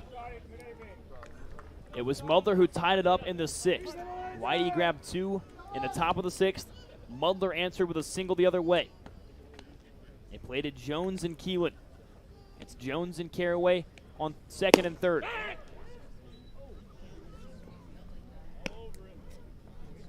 And again, if you're Mudler, just put this ball in the outfield. Squeeze home that 3rd run. That's all you got to do. Riley Stanford continues to get loose down the right field line.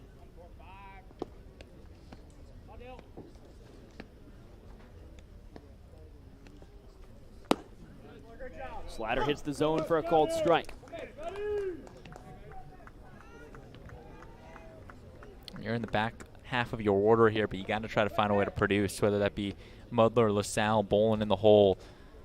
Somebody's just got to put the ball in play and try to make the most of it. Might be the best opportunity the Commodores have left today to take the lead. Mudler down a ball and 2 strikes.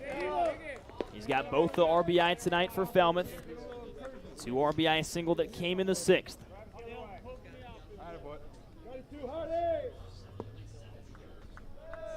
I'm Scott. There's Jason Jones ever at third, representing the go-ahead run.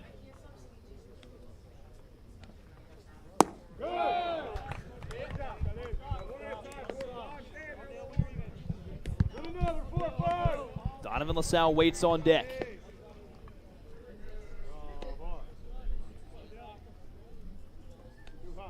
Delvecchio looking for that first strikeout, and oh, it would be a big one.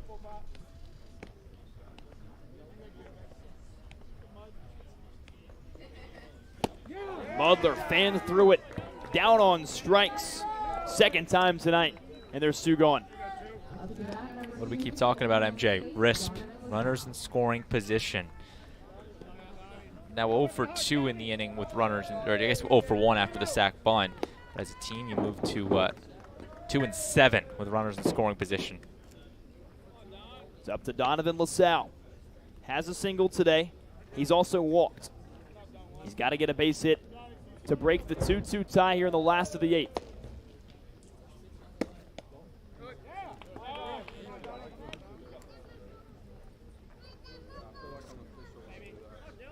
Braden just mentioned it, 2 for 7 tonight with runners in scoring position.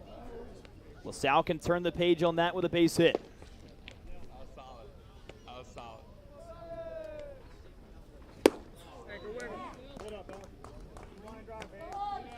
Two out hitting, MJ, the timely hitting situations.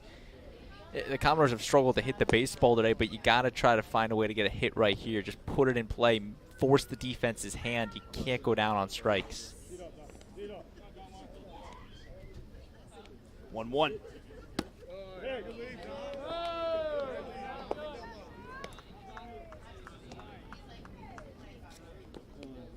LaSalle had 2 RBI on Friday. At Orleans, it came by way of the long ball. To make it a second consecutive game, driving across some runs. College teammate Jason Jones at third, representing the go-ahead run. 3 balls and a strike. LaCroix wants to have a word with Del Vecchio. If LaSalle is to reach on the walk, it'll be a left-on-left matchup, assuming Del Vecchio stays in to face Robbie Bolin. And Bolin, that would be a big situation for him. Ended the 6th inning rally with that fielder's choice, and a guy that's newer, the newest member of this Commodore team, so that would be a big situation for him. But if you're the Commodores and Donovan LaSalle, you're just focusing on one pitch at a time, and you're up at the dish. You'd wondered if maybe Jeff Trundy would turn to righty and Gavin Turley to face the lefty. But Bolin remains on deck. It looks like they'll go with the southpaw if LaSalle is to reach. And he does. Bases loaded. And a chance for the new guy to come up in a big way. And actually right on cue. Well, you see Gavin Turley walking out of the bullpen. Dugout, rather. He will hit for Robbie Bolin. Yeah, and Turley, a guy that definitely has punished the southpaws this summer.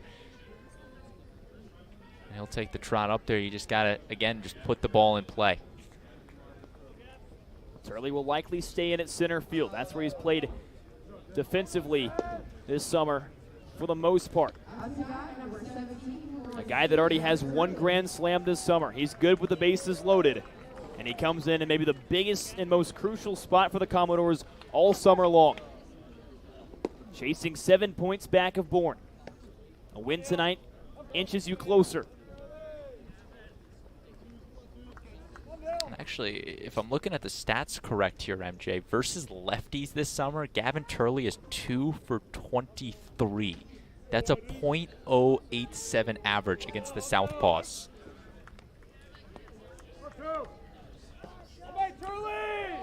Turley's got a chance to change that. Swings and misses on the first pitch. Although my guess, you bring him in a situation like this, a .333 average with runners in scoring position. You can see how clutch he's been this summer, the 15 RBIs, the grand slam. The guy understands timely hitting, but you got to get over that hump of the southpaws and just put one, try to get one in play here.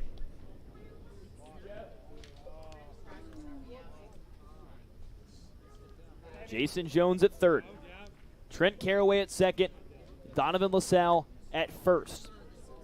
2-2 the score, bottom of the 8th. 2 gone.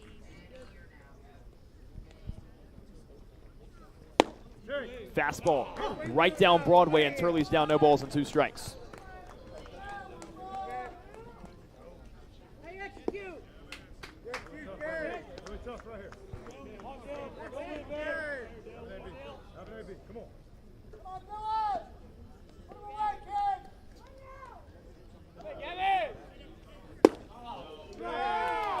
Fastball just misses out.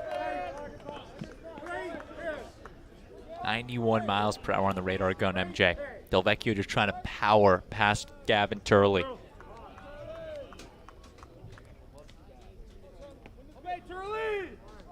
A ball and 2 strikes to count. Turley the other way. It goes foul into the bullpen. Delvecchio's just got command of the strike zone in this at-bat for say. I mean, he did struggle in the early going of the outing, the walk, the hit by pitch, and another walk, but this is the batter he really needs to settle down and get the big outs. A walk, hit by pitch, base hit. If Turley reaches, Commodores have the lead. Grounds it right side. It might sneak through. Turley hustles, beats it out, and gives the Commodores the edge. How about it? Just nubs it off the end of the bat using all the speed he's got. And that's the thing. You use a pinch hitter for that, MJ. He's ready to go. He's been waiting on the bench, just ready to unleash 90 feet and legs it out. And again, 2 out of their last 3 hits in the last 3 innings have not left the infield, MJ. Gavin Turley known for his pop, but he displays the hustle any way he can. The Commodores now have a 3-2 lead. Jason Jones, the one that came home to score, he led the inning off with a walk. Isaiah Barquette now digs in. He's got the bases loaded.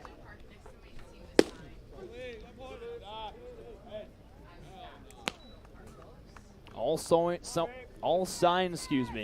point to Riley Stanford coming in to try and collect a save.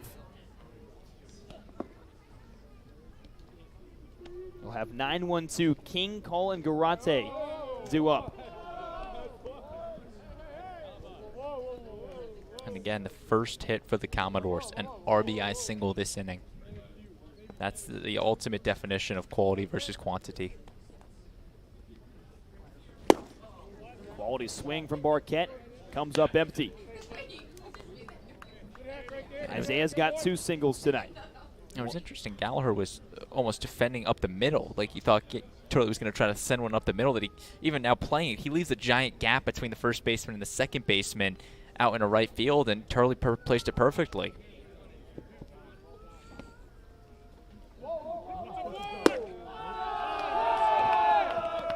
That's a ball. Delvecchio never came set, and the Falmouth dugout knew it immediately. Trent Caraway's in. Falmouth now ahead 4-2. And Caraway was playing some mind games over there at third. Started to sprint home, make some noise. And as a result there, just failing to come set, Will Bowers makes the call.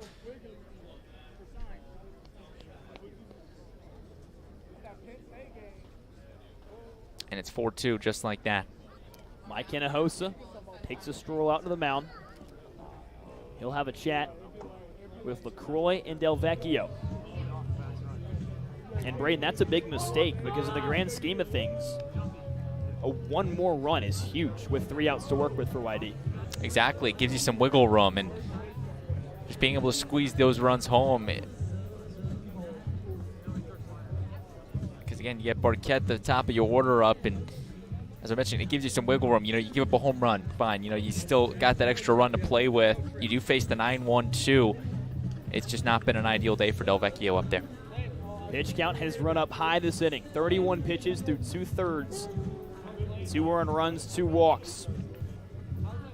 Couple more on base. Turley at second, LaSalle at third. Isaiah Barquette in a 1-ball, 1-strike count.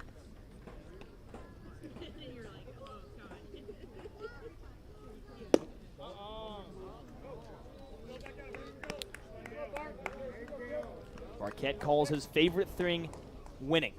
Said he loves winning. Got the dog pile on the A-Sun after they won it. Said he wants to do it again here this summer. It's going to take some effort to get there, but a great chance to add on to the lead. And again, MJ goes back to that relief outing for Bowen Baker out on the bump, keeping this game where it was. Baker faced a lot of adversity, and Jackson Woods facing some adversity on the hitting side of things. But if you get a bullpen guy like that, sets down Petrie, gets out of the inning untouched, comes out better than ever, sits down Carmichael in the 8th, that gives your offense a chance to slug like this. Flares it right side. Martinez, easy play. And the inning comes to a close. Falmouth gets it done. Little pinch hit for Turley, brings one home, and a balk brings home Trent Caraway. Just 3 more outs to go. Falmouth trying to take down the top dogs in the East.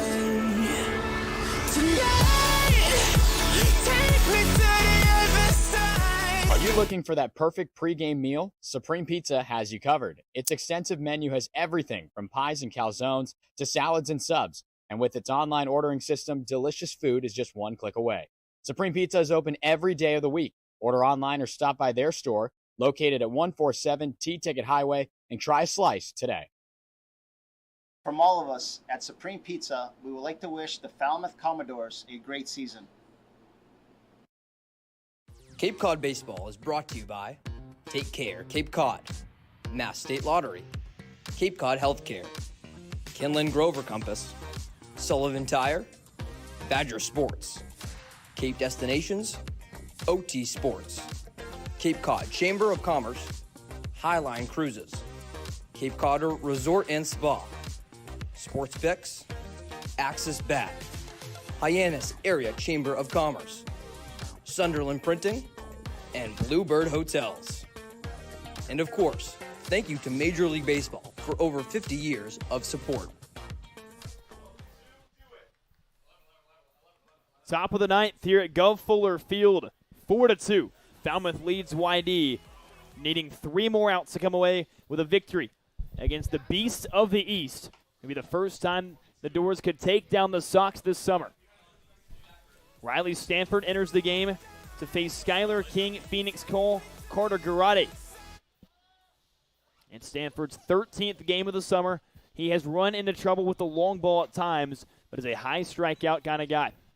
Yeah, he's indeed. He tried to just get that velocity up, but this is the time you really got to bear down here and get the final 3 outs. Your offense gifted you with 2 runs there, and the big thing, YD, 1 for 11 with runners in scoring position. The woes have flipped from the Commodores to the Red Sox, it felt like tonight, MJ.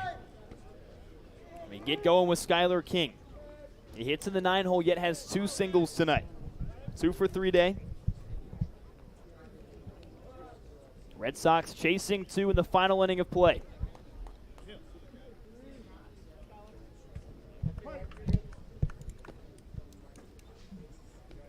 Here we go.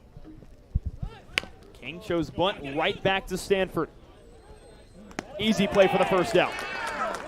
And that was the thing. Stanford has had some issues throughout the course of this season fielding the bunts, but it's a big momentum getter. A free out, if you will. And now you go back to the top of the order, and you already got 1/3 of the way there. Braden didn't even mention it. We know this is likely Riley Stanford's last time to pitch. He's told us he's headed out on Wednesday. So maybe the final time we'll see him this summer, unless he comes out and throws tomorrow against Hyannis. No better way than to close your summer out than closing a baseball game out. Phoenix Cole, the next hitter. Swings to the first one. Yeah, and Riley's just been a great personality to have around the clubhouse all summer long. And you just see the big velocity jumps he's seen over the last month and a half being here. A guy that definitely has seen his ups and downs, but it's good when you get the velocity. 95 on the radar gun there. He's touched up to 98, 99 throughout the course of the summer. It's just great to see him really excel out on the bump. Overpowering stuff for the Georgia Tech hurler.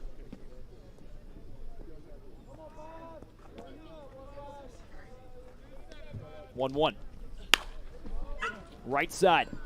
Willits eats it up. 2 gone. Fundamental defense right there. The Commodores have looked very good defensively tonight. You had that 1 error, which isn't really necessarily an error. It was a bad throw to start with, and a runner came home. But they have been very supportive behind their pitchers tonight, and it really goes a long way and lets the pitchers settle in and throw the game they want to throw. Last chance for the Sox. Third baseman Carter Garate out of Oregon. 0 for 4 day for the Duck.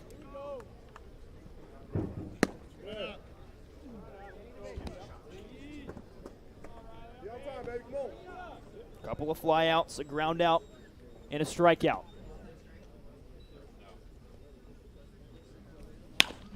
On the ground here, Barquette fields, tags, and we're finished. The swan song for Riley Stanford ends in a save, and the Commodores take down the league's best in the YD Red Sox 4-2 here at Guv Fuller Field. And their mom and Riley Stanford, how about picking up the save? That's how it's done right there. What a way to put a bow on his summer. And what a way for this Commodores team to really rally and pick up a win against, you mentioned, the first place team in the league. And with Bourne not playing, you just picked yourself up a game in the playoff race. Commodores now within 5 points of the Bourne Braves. Did not play tonight against Orleans. That one postponed. But all smiles and cheers over at second base for the Commodores, inching closer and closer to that fourth and final playoff spot. Yeah, that's all it takes. You just got to get one game to have you get hot. And this was a team edge that was playing good baseball going into the All-Star break, able to continue that momentum here today. Now you go on the road for the next 2 games, and you play a monumental game on Thursday. Hyannis, a big one tomorrow. If you can try to sneak out some points there, that would be huge for this team to try to make that playoff push. You only see one more East Division team in the next handful of games. It's Brewster on Friday here at the Gov. Back inside the booth, MJ Newsom alongside Braden Shank. You go to Hyannis tomorrow. You get one more off day on Wednesday to kind of recollect yourself before it's a big stretch the rest of the way.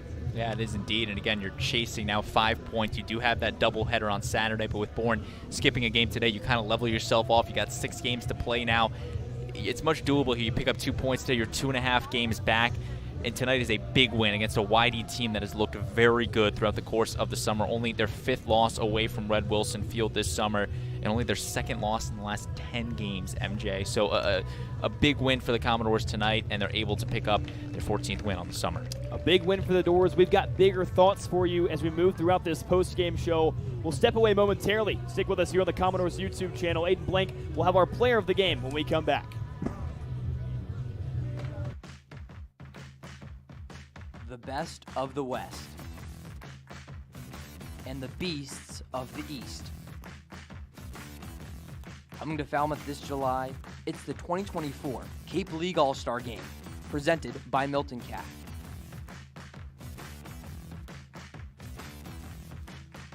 Come see the stars of tomorrow shine tonight with tickets on sale now at capecodleague.com.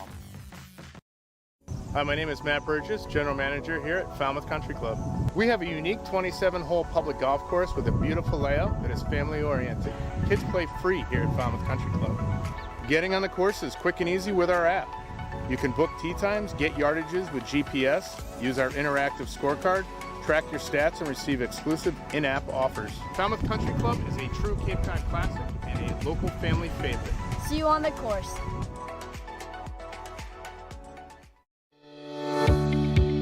Since 1998, CCALS has been leading a new vision in ALS care. We're dedicated to tending to and caring for individuals and their families, navigating the complexities of living with ALS. Join us in our mission to provide compassionate support and innovative solutions. Together, we can make a difference. CCALS, because every moment matters. Hi, I'm Riley Stanford. I'm a outfield and pitcher from Georgia Tech, and you're watching Commodores baseball.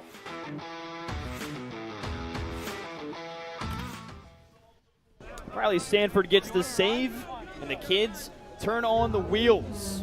4-2 Falmouth wins against the YD Red Sox in a game that was important, Brandon, because it was the next game. Falmouth just going to need to keep on winning games. Now 5 points back of Bourne in the West Division standings. And tomorrow does not get any easier for you, partner. Going to Hyannis to face a good Harbor Hawk squad. Yeah, sorry to cut you off there, MJ.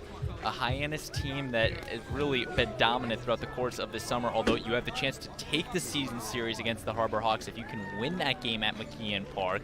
So it's just going to be an interesting one. Both teams have kind of defended their home turf in that series. So a big Game 5 tomorrow night. And again, if you win that and Bourne all of a sudden fails to pick up points tomorrow night, you're all of a sudden a game and a half back with, what's that, 5 to play? So it's not out of it for this Commodore team, but you got to keep winning. And the Commodores have been hot the last week or so.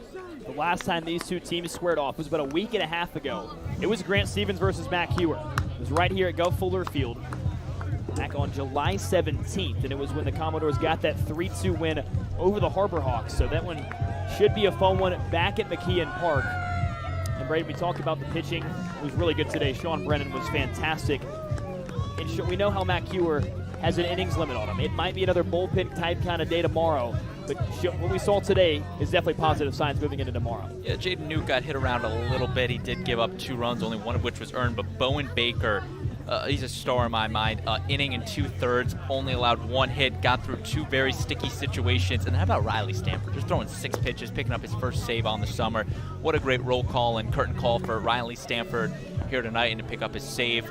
It was just overall a great game by this Commodore bullpen. You can see he's getting some hugs up in right field. Just a great way for him to go off and ride into the sunset. We're hoping to hear from Riley Stanford down with Aiden here in a few moments, but let's switch to the hitting side.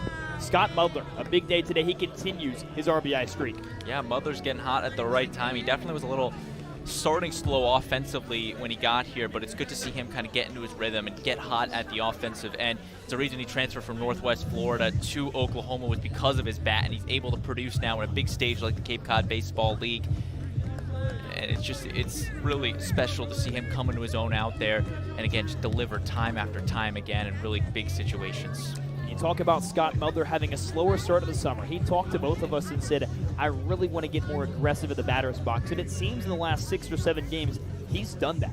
He's now got 7 RBI in his last 7 games, and it really seems like he's more confident, has a more aggressive approach at the dish.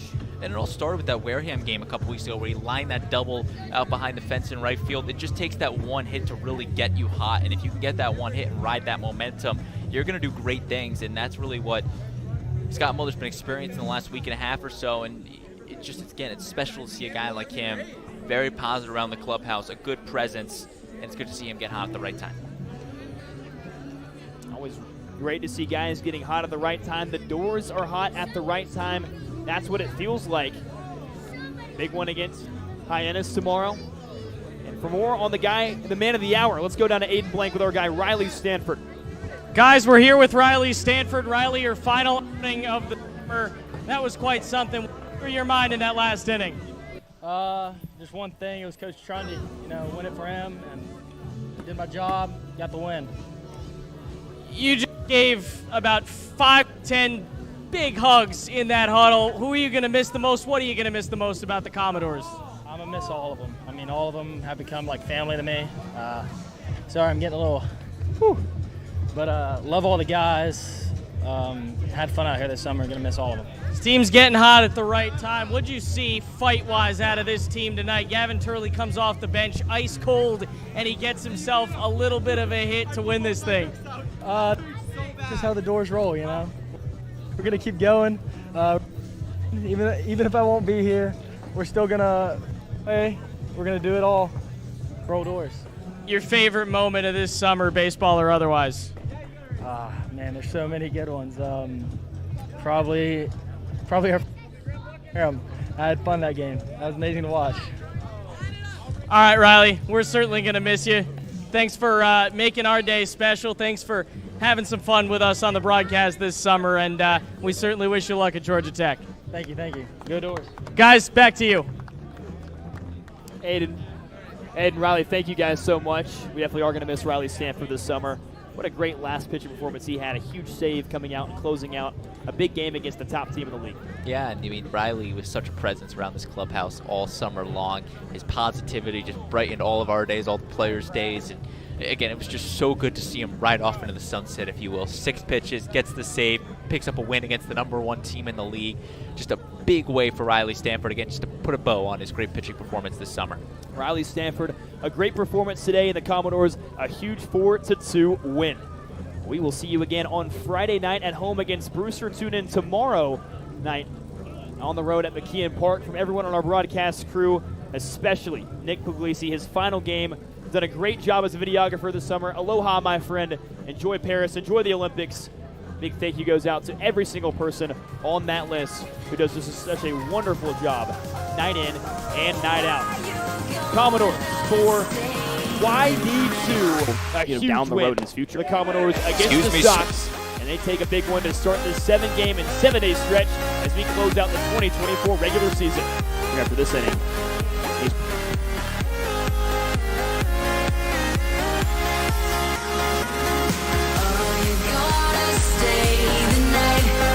Doesn't mean we're bound for life.